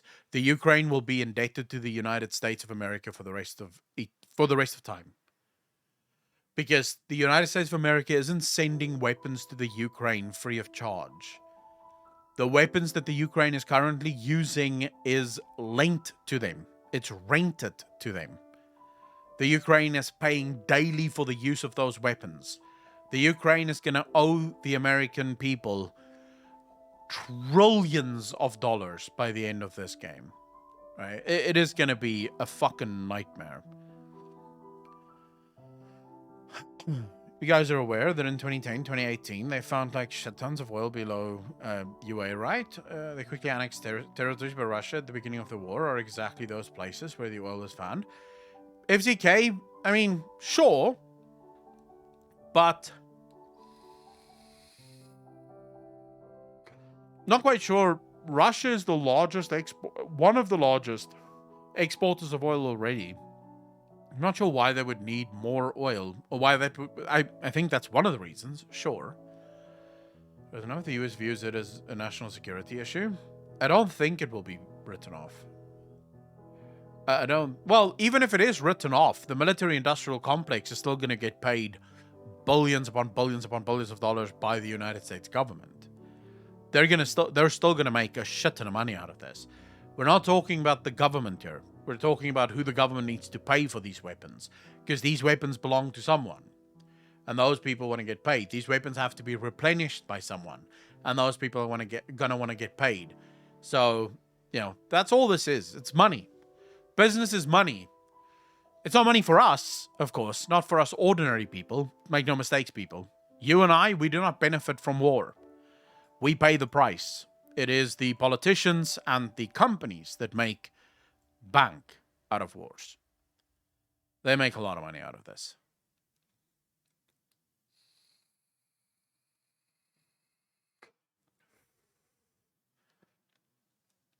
I think right now the West is they're hoping that the Ukraine wins this war, right? Because if the Ukraine loses this war, then the West has to step in. And this is the one thing that so far everyone has tried to avoid. I mean, you even have France now, when they asked Emmanuel Macron if, whatever the fuck his surname is, if Russia uses tactical nukes in Ukraine, will France respond in kind? And Manuel said, no. No, we will not be using nukes. Even if Russia used nukes, France already said they will not use nukes. Because France understands if they use tactical nukes in the Ukraine, and then France uses tactical nukes, then Russia uses tactical nukes, then France uses tactical nukes, then Russia uses tactical nukes, and before you know it, Europe is fucked under a nuclear cloud of shit that just can't be stopped because, it's just going to be a never-ending escalation.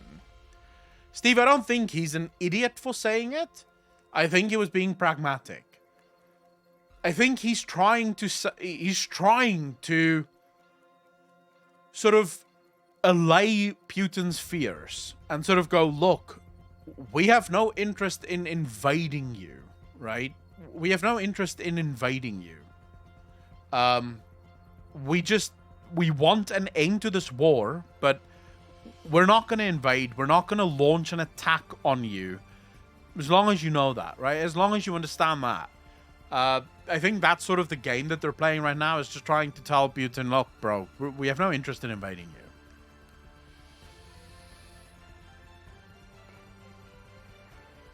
It is a gamble, of course. And we would have to see, right? Because it's one thing to say it. It's another thing when it happens.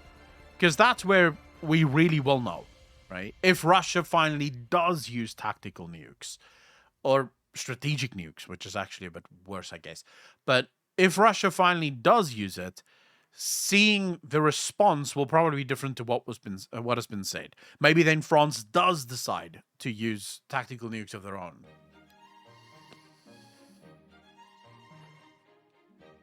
Steve, technically you can. If your response will just lead to further responses, then it is almost always the better idea not to respond at all. Right? Let me put it to you this way, Steve. If Mike Tyson punched your friend, would you punch Mike Tyson?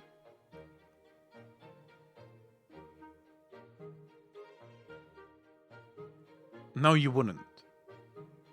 Because you know that if Mike Tyson punched your friend and then you punched Mike Tyson, he would beat the shit out of you. So you don't punch back. You look to your friend, pat him on the back, help him up. You know, there. Don't worry about it, fam. You know, you'll be good. Let's get some ice on that eye, right? And that's the end of it, right? That's what you do. You don't fucking punch back and go, all right, now punch me. Go Kart, thank you so much. 12 months, part of the DJ Nation. Appreciate you. Thank you. True, but France is not weaker than Russia. In terms of nuclear weapons, yes, they are. Russia has more nukes than all other countries in the world. Like, the second runner-up is America, and Russia has more than America. Because of all the countries in the world, Russia is the only one that didn't get rid of their nukes. Like, all the other countries have slowly been sort of decommissioning a lot of their nukes. Russia's the only one that sort of went, nah, fam, we good. We're going to keep these right here, just where they are. And even if they aren't necessarily as advanced as a lot of the others, it doesn't fucking matter. It doesn't matter. Like, I hate when people say this. Yeah, but it's not as high quality as ours. Yeah, fam, it doesn't matter. If a nuke goes off, it's a fucking nuke. Doesn't matter. Oh, yeah, ours can fly twice as far. Doesn't matter, fam. Mine can fly to France, and I can send many. That's all that fucking matters, right? Oh, mine is, accurate to a meter. Yeah, mine is accurate to 20 meters, but I'm going to send 40 to make sure that I hit my fucking target and everything else around it. Oh, good to know. You know, as long as you know, we are more advanced than you. No problem. You know, I'll just send more to make sure that I hit everything. It doesn't, like, quality over that shit only works if it's like, if you're talking about taking out one person. So if Putin said, I have a sniper rifle, and France said, well, we have a sniper rifle, and it is absolutely accurate, maybe that would be an argument. But this is a fucking bomb. It doesn't have to be as accurate. Will it matter if he hits Paris right in the center, or if he hits Paris 4 times? At the end of the day, Paris is fucked, right? So it doesn't matter whether it was pinpoint accuracy or just, forced by numbers. Paris is still fucked. So I don't care for the argument, quality or quantity. That doesn't matter when it comes to nukes. You just have to be sort of in the ballpark of fucking correct and you still hit your target. And that's the problem. Only the sanction on Russia has a corrosive effect. Yeah, but for now, Russia seems to be doing fine.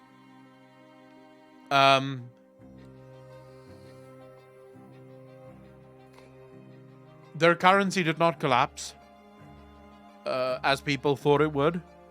Their currency, they're still... So basically what's happening now, India and China is buying all of Russia's oil and then selling it to Europe because Europe has sanctions against Russia. So that's literally what's happening now. India and China is just buying all of the oil from Russia and then selling it to Europe. So India and China is just playing the middleman to Russian oil. Europe is still using, technically, Russian oil. They're just getting it from India and China, who then gets it from Russia. So Russia is still doing fine. The sanctions aren't doing shit. Because at the end of the day, Europe still needs oil. And there's no other place for Europe to get that oil but from Russia. So, unless you can figure out how to get China to turn against Russia and India to turn against Russia, India might be easier because India is actually friendly to the US. China, not so much.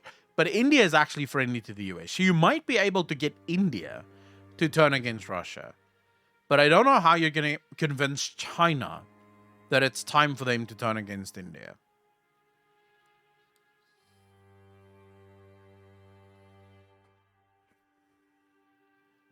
Yeah, they're literally just charging a premium for the oil.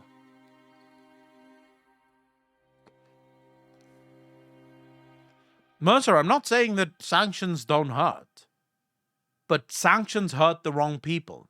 This is why economic sanctions almost never work. Because the people that pay the highest price for sanctions are the people, not the government. Because the government can continue to do things for a very long time. North Korea has been under sanctions for how many fucking decades now? And they're still a dictatorship. Their leader is still evil as fuck and he doesn't give a shit. Because their leaders aren't going to bed hungry. Their leaders aren't suffering.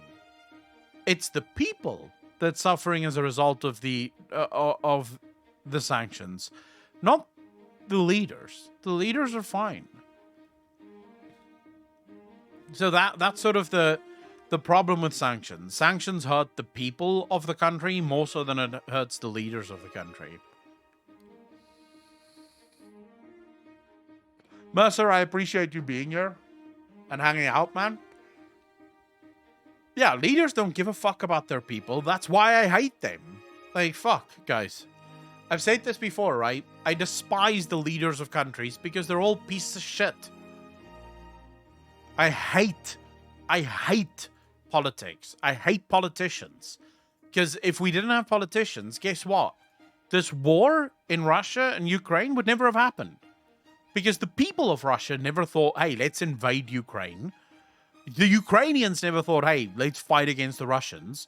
Everyone was happy-go-fucking-lucky, living their lives.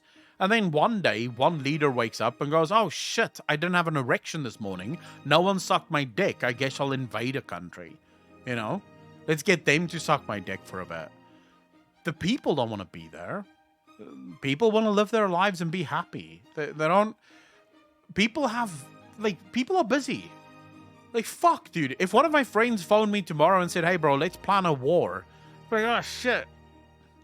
I'm going to sleep until 2, and then I have to edit videos, make a thumbnail, stream some. I don't have time tomorrow. Could we do it over the weekend? But not this weekend. I'm playing paddle on Saturday. So maybe next weekend? We could probably get together for coffee and figure that shit out. Yeah, I don't know. Let's put it off for a month or so and see how you feel when we get back to, you know, when we get there. I wouldn't be like, oh yeah, let's go fucking plan this. You know, I have shit to do, places to be, games to play. It's just, you know. A great eve, everyone. I appreciate you guys. Voicey, take care of yourself. By paddle, you mean tennis?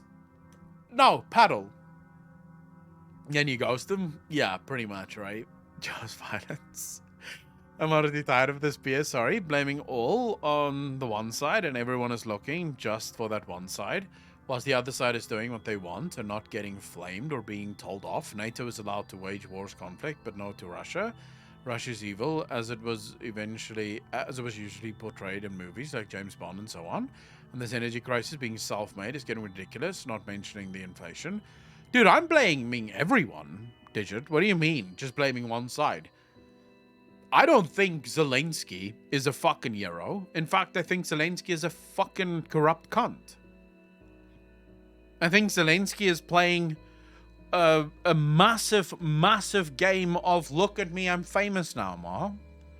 After his fucking acting career didn't go anywhere, he decided to become a leader that pretends to fucking care about his people. But I also don't look at Putin and say, wow, what a guy. You know? I sort of look at both of them and say, well, fuck both of you. You're causing a lot of suffering to your people that could be avoided if you were just adults, got into a room, and fucking talked. Spoke about shit. Figured shit out, you know? Maybe, you know, offer a blowjob or two. You know? Hey, I'll give you a reach around every once in a while. Do something. Like, fucking sort this out. But, yeah, I don't know. Invited, Zelensky should be thanking Putin. Well, that is something that's interesting. Ukraine finally became a country. I think that does mean something, right? Yeah, I would not drink the tea. That's a good point, Bishop Pope. Don't drink the tea.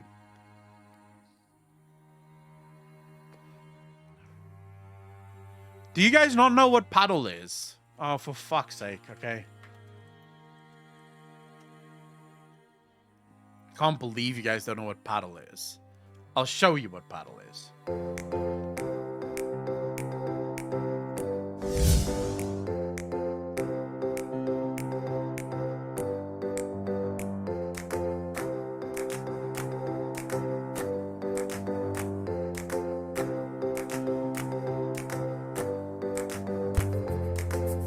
Okay, this is stupid. I'll explain it like this because it's easier than watching this, whatever the fuck this bullshit is. All right, so you have basically a sort of smaller tennis court, right? The bat is kind of like a... You guys remember those swing ball bats that you used to have, right? It's like a swing ball bat, only a bit lighter and a bit more movable, right? A tennis ball, then you have glass panels at the back here, glass panels at the back, and a cage all around. Now, the idea of the game is just like in tennis, you play the ball back and forth. But, like in squash, you can play the ball off the back here, right? Or off the cage, unless it's on a serve. Right? So if you serve the ball cannot bounce into the court and then hit the cage. That's out. So effectively, the ball has to bounce in the court, and then you have to play it back. The ball can bounce into the court, into the glass, and then you play it back. You can play it off the court, into the glass, and back. So basically, you just go back and forth the whole time until the ball bounces twice or someone hits out. Out is if the ball hits the glass or the cage before it hits the ground. It is great fun. It is super fun.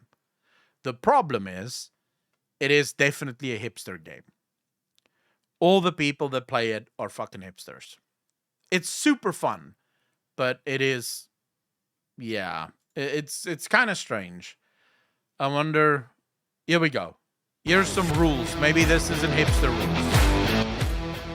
Maybe this isn't hipster rules. Let's see. So you've been introduced to paddle and you're probably wondering how you actually play the game, or you've already been playing with some friends and you've had some disagreements over what's happened in the points. So in this video, we're going to discuss the rules of the game, and therefore you can play without any further arguments. So to begin with, the game is always played in doubles on this size court.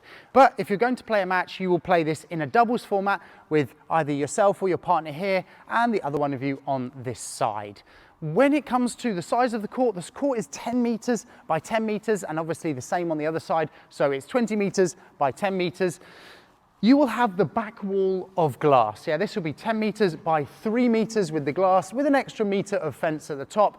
And you will also have fence down the side of the court here. That will be your typical layout for a paddle court. The scoring is the same system that you would use in tennis. So love is 0 and it's 15 love, 30 love, 40 love, etc. At Juice in the World Paddle Tour, they play golden point, and golden point means that you play a deciding point, and the side that you would serve is actually decided by the returners. So the returners, I don't know how many feet. Who is going to receive no that serve, and therefore the servers would have to adapt in that formation as well. When it comes to the bounce of the ball must bounce within the confinements of the court. Yeah, so if the ball is to bounce, it bounces on the grass before hitting the glass or the fence, that is absolutely fine. But if the ball goes directly on the glass or the fence at the top, or even the sides, that would be considered a fault. You are allowed to volley, so you can hit a volley, come up the court, hit a volley before the ball bounces, but just know if you are going to hit the ball and it is going to go directly on the glass, that would actually be out. Racket. The same applies with the double bounce rule as in tennis. You need to hit the ball before the second bounce. So if it's in front of the glass, it's like tennis where the ball bounces and you have to hit it before the second bounce. But the same applies with the glass or with the fence, that if the ball bounces and hits and rebounds off the glass, you need to play that ball before the second bounce. Otherwise, that would be considered a double bounce and you would lose the point. When it comes to using your own glass, you're allowed to hit the ball against the glass, either at the back of the court or at the side of the court to go over to the other opponent's side of the court, but you cannot hit the fence. If you hit the fence on your side or on the other side directly, that would be considered out. When it comes to starting the points, you would start the point with a... I don't think you need to know more, but that is effectively battle. And that's what I played on Saturday, and I have to tell you, fuck my life, dude. I have never been that sore in my life. Like, it is unreal the amount of muscles that come into play that you don't even know you have until you play paddle. Or tennis. I think tennis would do exactly the same thing. Paddle is a little bit faster, so there's a hell of a lot more movement on the court. Because it's smaller and it's always doubles, so the ball tends to go for quite a few rallies before you sort of, have the end of a point. I would put it very close to squash, Alderson. If you like squash, you will almost definitely like paddle. Yes, we will do another Q&A. Absolutely. Do you read ebooks? Yes, I do. My Kindle is right here. I like ebooks. They're fun. We just play pickleball here. Doesn't require so much of a court setup. I like this, but it's an expensive sport, though. At least at the moment, it's super fucking expensive. Maybe it's just in South Africa, but like, it's almost $10 a game. Like, for an hour. It's almost $10 for an hour, which is a little fucking annoying. But still fun. So maybe once a week. That's it. Yeah, I'm gonna play Baldur's Gate once the actual game comes out. Someone told me there's a new Baldur's Gate trailer. Someone's been asking about that, so let's quickly see this. Is it this one? The reveal trailer. Is that the one you guys want me to watch?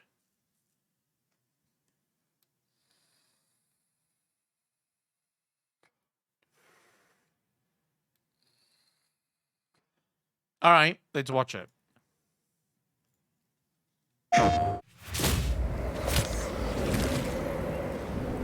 I'll tell you a story, true soul. My life was dismantled piece by piece. And when I tried to buy it back, it cost me everything. I must finish what I started. Death's design will be complete. Discover Ketherick's secret.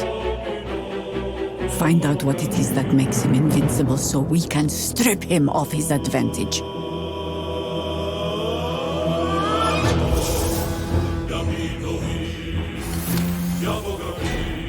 Practical success.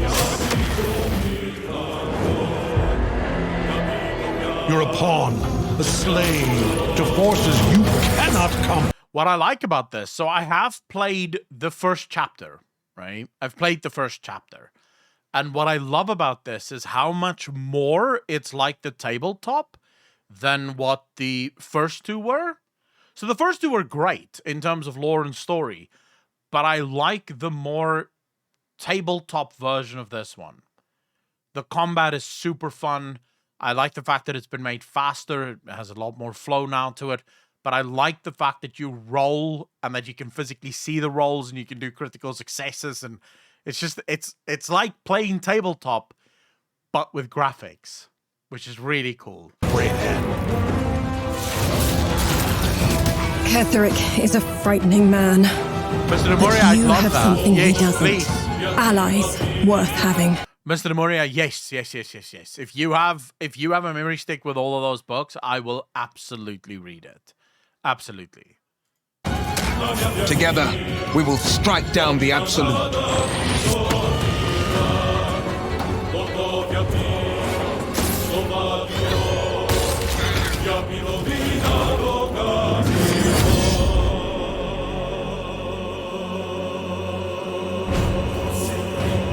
Bow before me. Bow before the Absolute. Bow!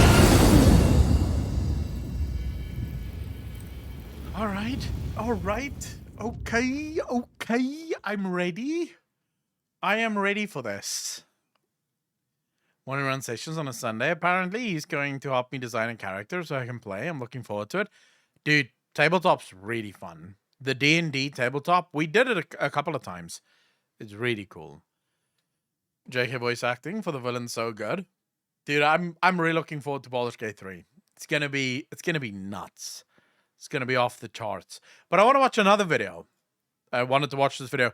Why Warhammer 40k is not sci-fi.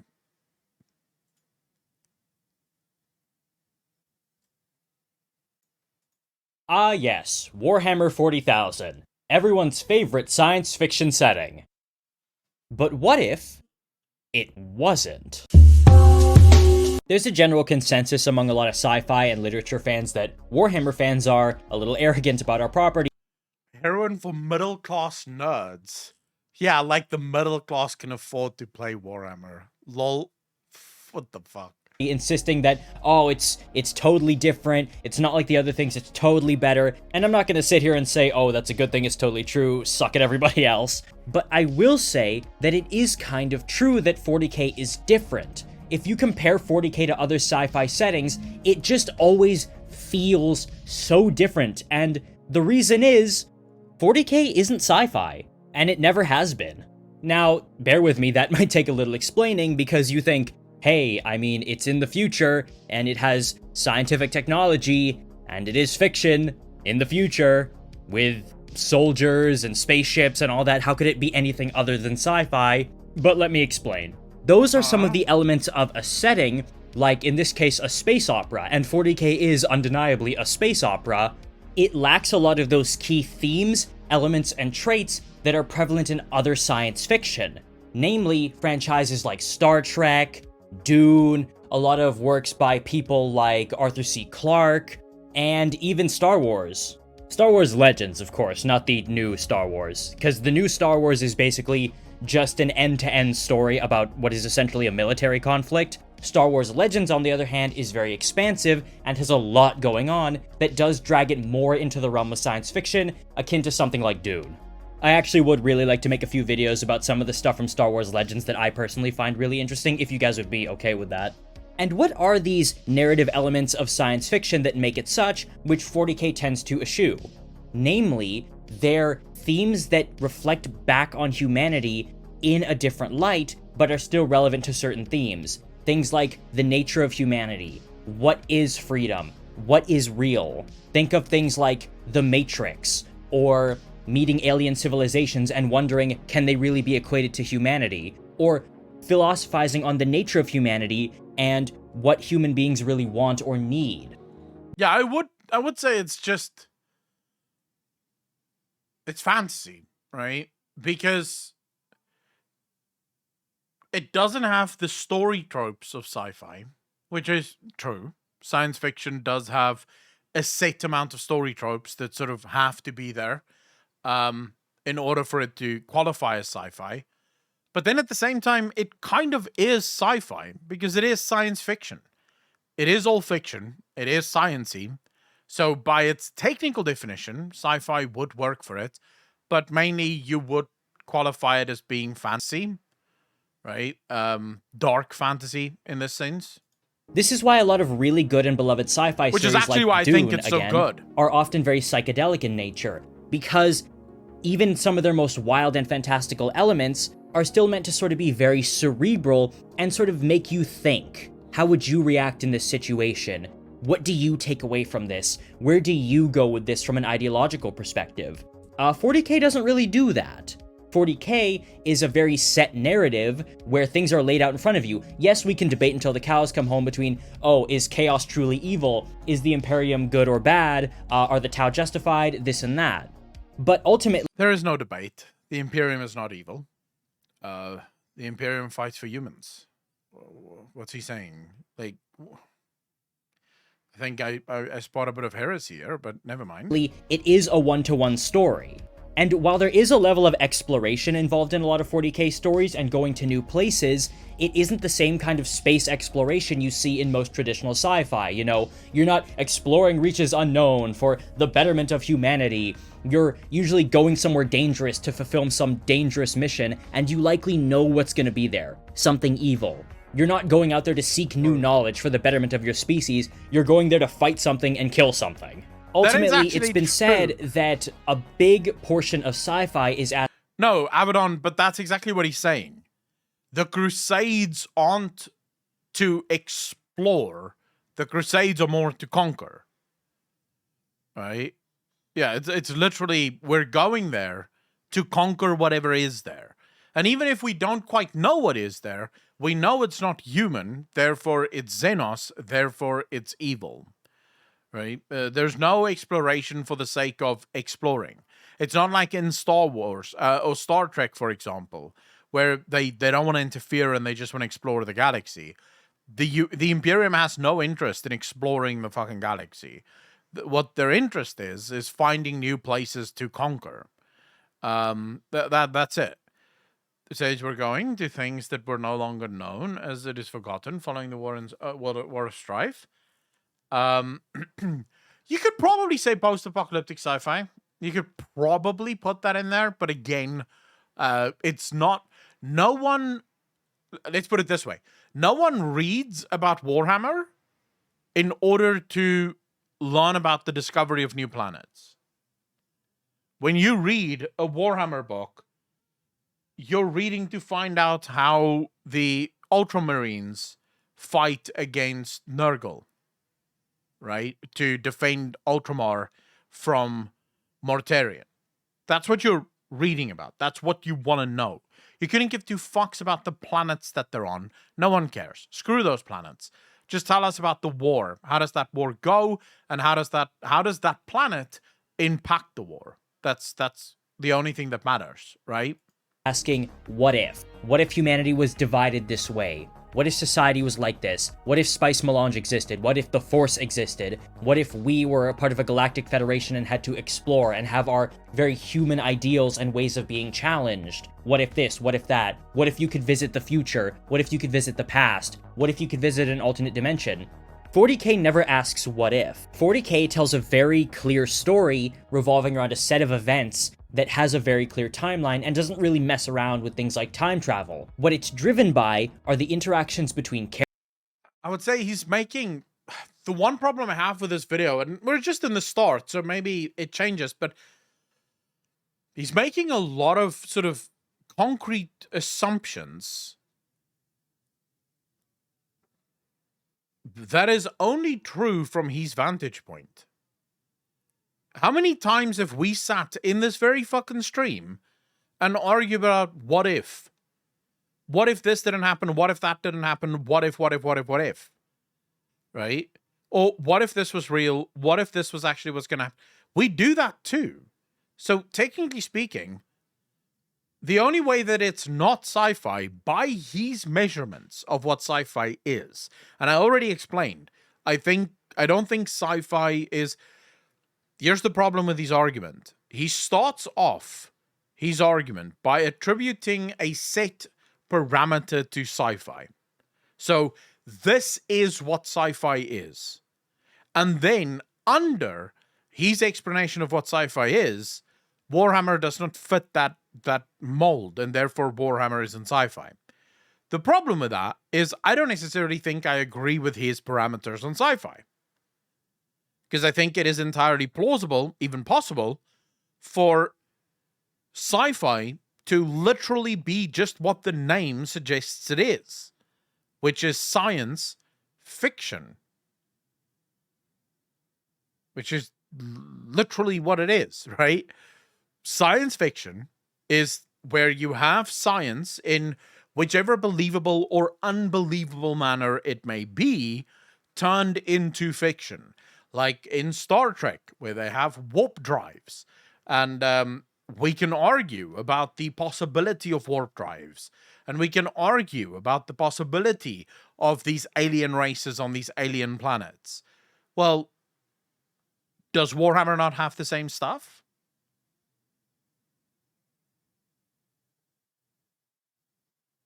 It has warp drives as well, and we can absolutely argue about those warp drives. It has void shields. We can argue about what would make void shields possible, right? It has Marines that's been genetically engineered to be like superhuman. We could definitely argue about whether or not that's true. So in essence, it has the science bit of it. As far as we know, it is fictional, right? Unless, of course, the Emperor is real. And we're literally now living in the beginning bit of the actual Warhammer universe, in which case then it becomes non-fiction, right? And basically all of these books form part of the Bible in about 10,000 years. So, hold on to that, because this might actually be the truth in 10,000 years, right? So, by every definition that I would give to sci-fi, I would say that this is sci-fi. It has the sciencey bits, but it's not the focus and not the selling point, unless you're Luton. I don't think it has to have the selling, I don't think that has to be the selling bits in order for it to be sci-fi. I don't think so, at least. Characters and the battles themselves. Usually, the battles and fights are very... Let's settle this.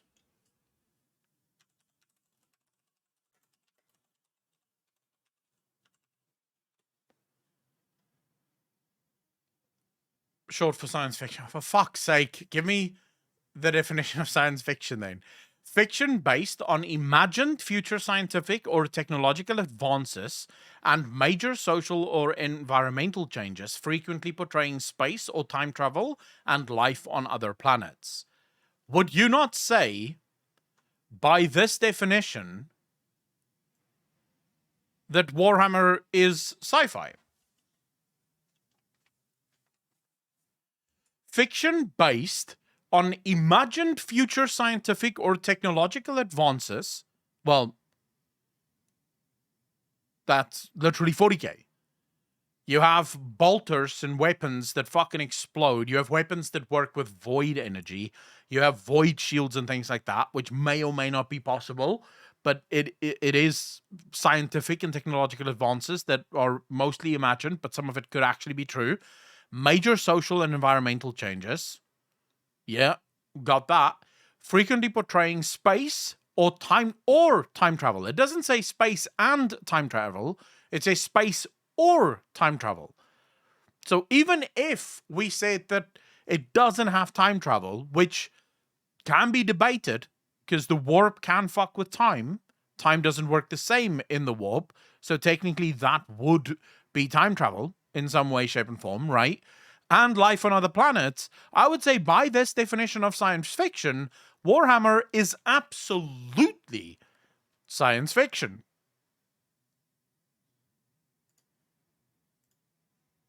Very secondary in sci-fi, while the characters are often used as conduits for the author to express certain ideas, opinions, belief structures, and things like that. When you rule out sci-fi, despite the very clear science fiction-inspired elements, you think, well then what is 40k?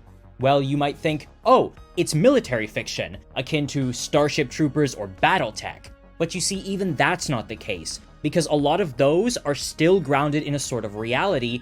They seem almost like if our timeline just progressed down the natural order, divisions in society, the progression of technology towards things like mech fighting, or having to fight the bugs or what have you. Thing is, 40k...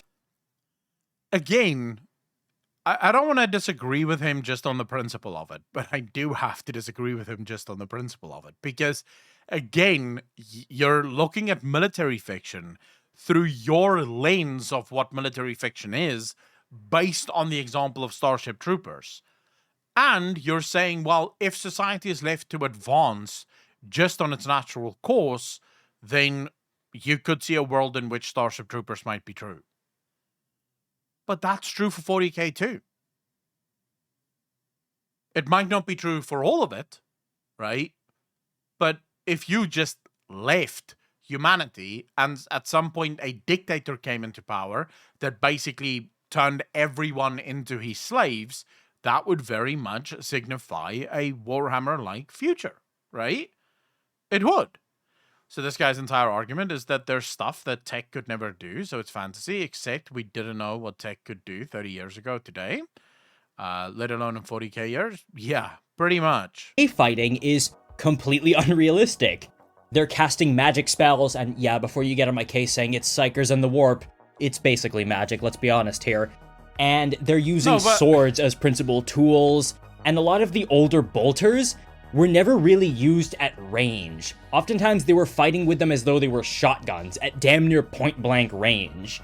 Aside from a few hints here and there, it was not at all conducive to proper military strategy, and therefore doesn't really fit the mold of military fiction.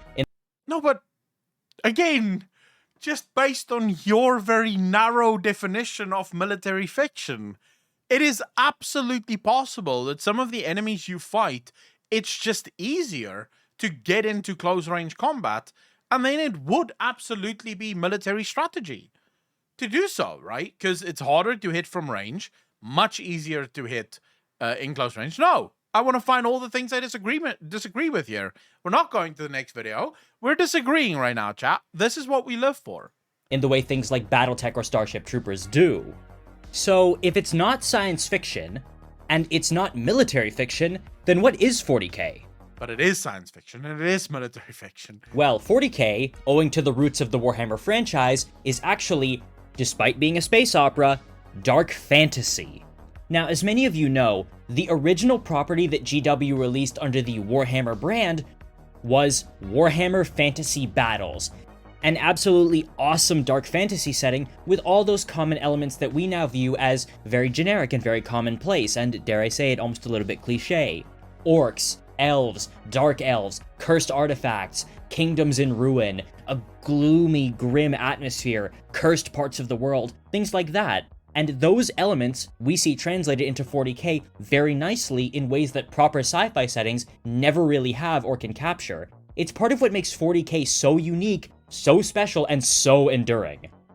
Let's take a look at a lot of the key factors of dark fantasy that make it what it is, aside from just generally being quote-unquote dark, and you'll see how well these apply to 40K, better than anything in the sci-fi genre does, aside from the fact that it just is in the future. TVTropes.org, a really good resource for looking into this sort of thing, does divide the categories and themes of dark fantasy into a few different blocks. The first one being magic, and in dark fantasy, magic is near unilaterally evil in nature, and the good people who use magic can often only do so through an intense strength of will, purity of spirit, or learnedness of mind. You know, like Eldar, Skolum Psychers, or Space Marine Librarian. Mr. Namuria, it's a Kindle, so I'm not sure what they do. I'm not sure. I don't think they use EPUB, but it is a Kindle. So if that helps at all. Okay, so I will say this. If we're gonna go off of that, and he said in the beginning that Star Wars is sci-fi, right?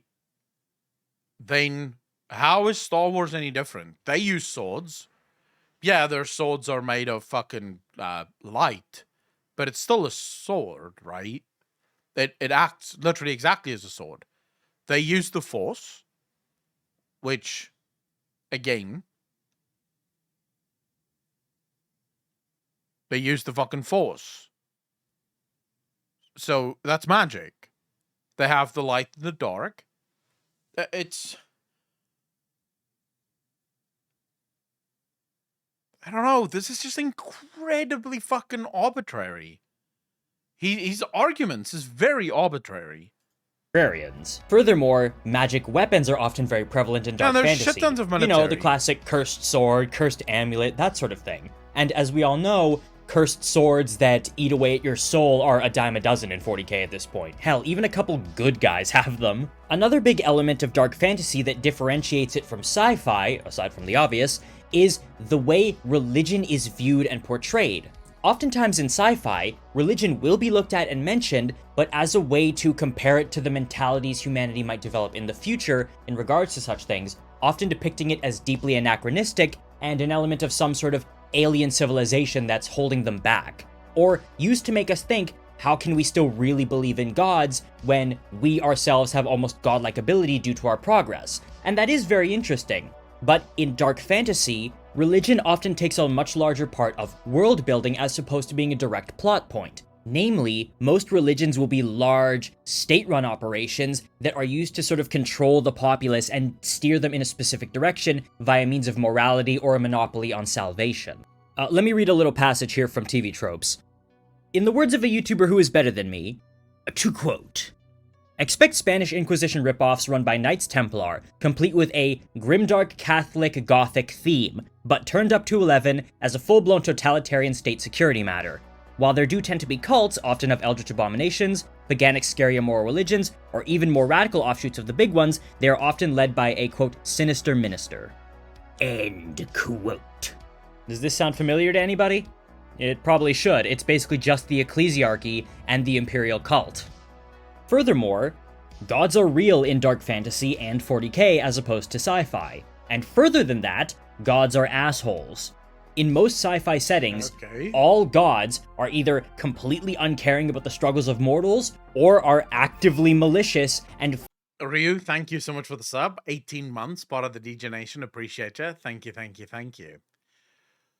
Okay, so why can this not just be dark sci-fi at the end of the day?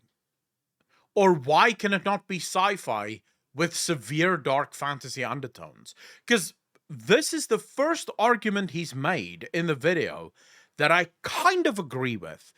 In sci-fi, religion is oftentimes explored, but it does not take a centerfold, right? And this is true. Look at most sci-fis. While religion is there and religion is sort of, you know, it's used, it's arguably never the center, like, piece keeping everything together. In dark fantasy, it makes sense. There's a lot of religion, and the religion plays a massive part of it. But that's one of its, arguably one of its influences. It doesn't have to be the only influence. I don't like when it's, because this seems to me like an incredibly rigid way of looking at it. Now, I get that he's not actually trying to make an argument that should be contentious, and we shouldn't contend with it as much as he is. I think he's trying to explain, most likely to people that aren't Warhammer 40k fans, that maybe tried to get into the universe but disliked a lot of the arguments, because it's easy to sort of get mistaken and sort of get turned around. If you go to most bookstores, where do you find the Warhammer 40k books? Where do you find the Warhammer 40k books? If you can find them, right? Oftentimes not in the store, but when you do find Warhammer 40k books in the store, it will most likely be with science fiction. It'll be with the Star Wars books and with all the other books, right? Like your Dunes and your what's another book that I saw there the other day? That was also pretty interesting. You'll find it with with sort of your other more classic science fiction books. Now, if you're someone that's really into science fiction, so you're really into Star Trek or you're really into Star Wars, there's a very good chance that you're not automatically also going to be very into Warhammer 40k if you expect the same things from it. Because at no point in Warhammer 40k will the Imperium set off on a journey of exploration where they promise not to interfere with alien life and just observe and learn, right? That's not going to happen. If the Imperium is going to send out any cruiser that isn't going to fight, it's going to be to nominate targets that will be the first to be invaded. That's the only time the Imperium will send a ship into space and not fire a single fucking shot, is when they're targeting planets that will become the next source of invasion. So you have to realize that this book isn't going to explore the dark reaches of humanity. It's not going to be about exploration. It's going to be about war. It's going to be dark. It's going to be grim. And I think, to my mind at least, that's why it's called Grimdark. Because it's not just dark fantasy. It's a step above that. But to say that it isn't sci-fi is to take far too narrow a perspective on what sci-fi may be. Feeding off of people's suffering or the worship of dark cults in order to spread their corrupting influence and power. Again, this should sound familiar. This sort of religious superstition, in fact, even goes on to apply to science and technology itself, the thing that's supposed to be what separates science fiction from fantasy. In the book Death of Integrity, we see a group of space marines and a tech magos come into contact with the AI of a ship from the Dark Age of technology. This ship has been thrown through time and is now stuck in the 41st millennium and disgusted with what it sees humanity has become. It literally calls out the Magos, telling him, "You are nothing more than a mumbling witch doctor throwing around scented oils and burning incense." And yeah, he is undeniably correct. This machine is an example of something from a proper sci-fi setting being thrust into the dark fantasy that is 40K. It's just so mind-bogglingly different. When quote-unquote forbidden technology is dealt with in science fiction, it's in the regards of how far can we push technology before we start to lose our humanity, or how long until AI starts to overtake humans in terms of what truly is in charge.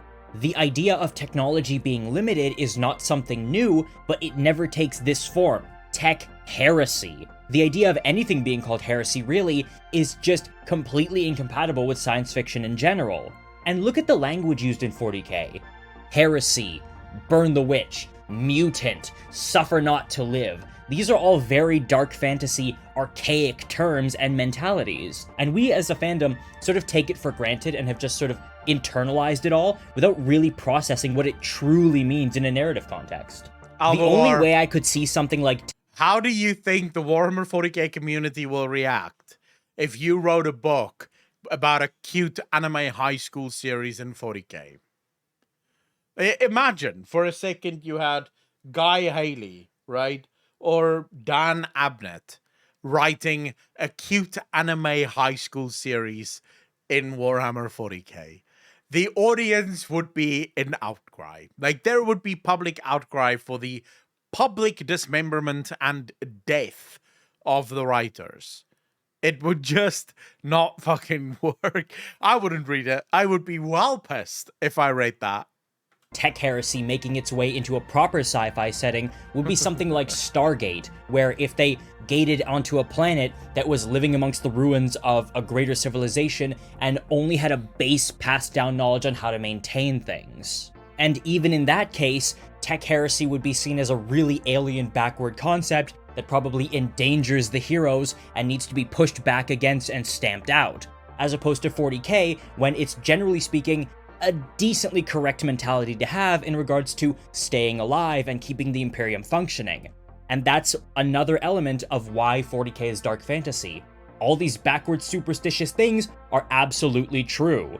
Elements like demonology, or spirituality manifesting miracles, or the machine spirits. Like, the AI aboard that ship criticized the Tech Magos as being a witch doctor, but the Magos is absolutely right. Machines will operate independently of themselves if the machine spirit is properly motivated or angry.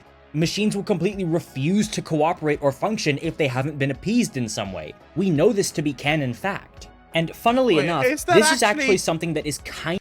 Is that actually fact, though? I thought it was just superstition. Is there actually evidence of machines just refusing to work Because the machine spirit have not been appeased.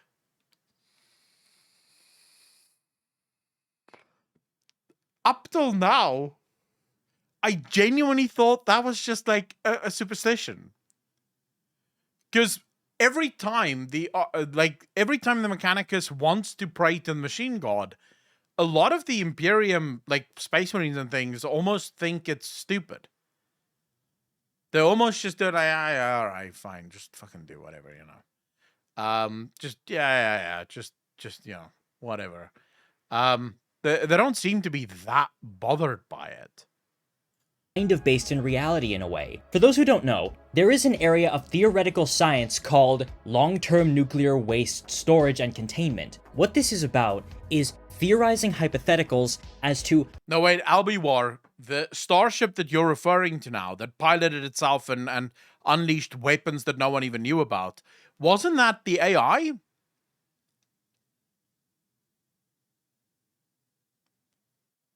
Because apparently... every single starship of the Imperium is an SDC. We were watching a Luton video on this the other day. It is a fully functional AI SDC that's just dormant. But there are cases of where that AI wakes up and then starts using the ship in some weird fucking way. So effectively, that would just be AI stuff. Although, I guess you could make the argument the AI is the Omnissiah. How humans can reliably and safely store long-term radioactive waste, because those last and are still dangerous for thousands and thousands of years, probably long after our current system of symbols and languages have eroded, especially if there's some, like, I don't know, cataclysmic global event. And one theory posits that you can use religion as a way to make sure... What do they call the machine god again? Because the Mechanicus have two, no? They have the Omnissiah, and then they call it something else as well. No, they have another word for it. It's not just Omnissiah. I swear to God, I've heard another word. Someone used the word in chat not long ago. But I can't remember. Like, no, machine god is one, but... oh my God, I can't remember. Some programming languages are considered a cult already. Like, what programming languages would be considered a cult? What Abaddon says is true. After thousands of years, the levers you need to pull and the buttons you need to push become a ritual. You have to do it for it to work. Deus Mechanicus. Maybe you're thinking of the Void Dragon. No. If I remember, I'll fucking say the word and then you guys can tell me if that's correct. But I can't remember now.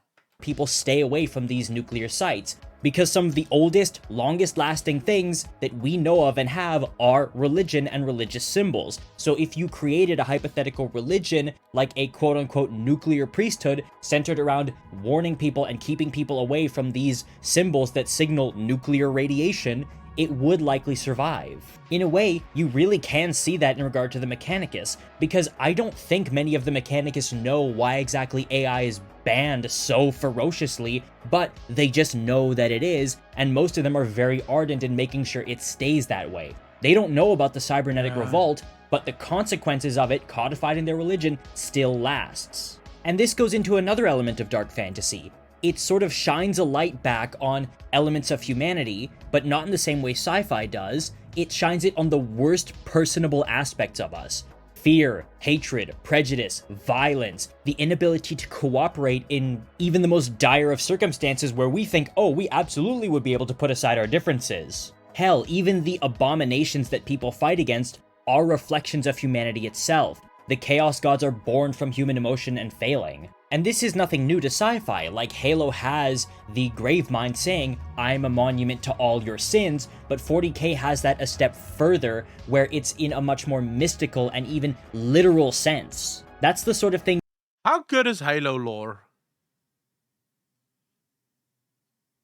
Like, if you were looking for a good lore game, would Halo be a good game to get into for lore?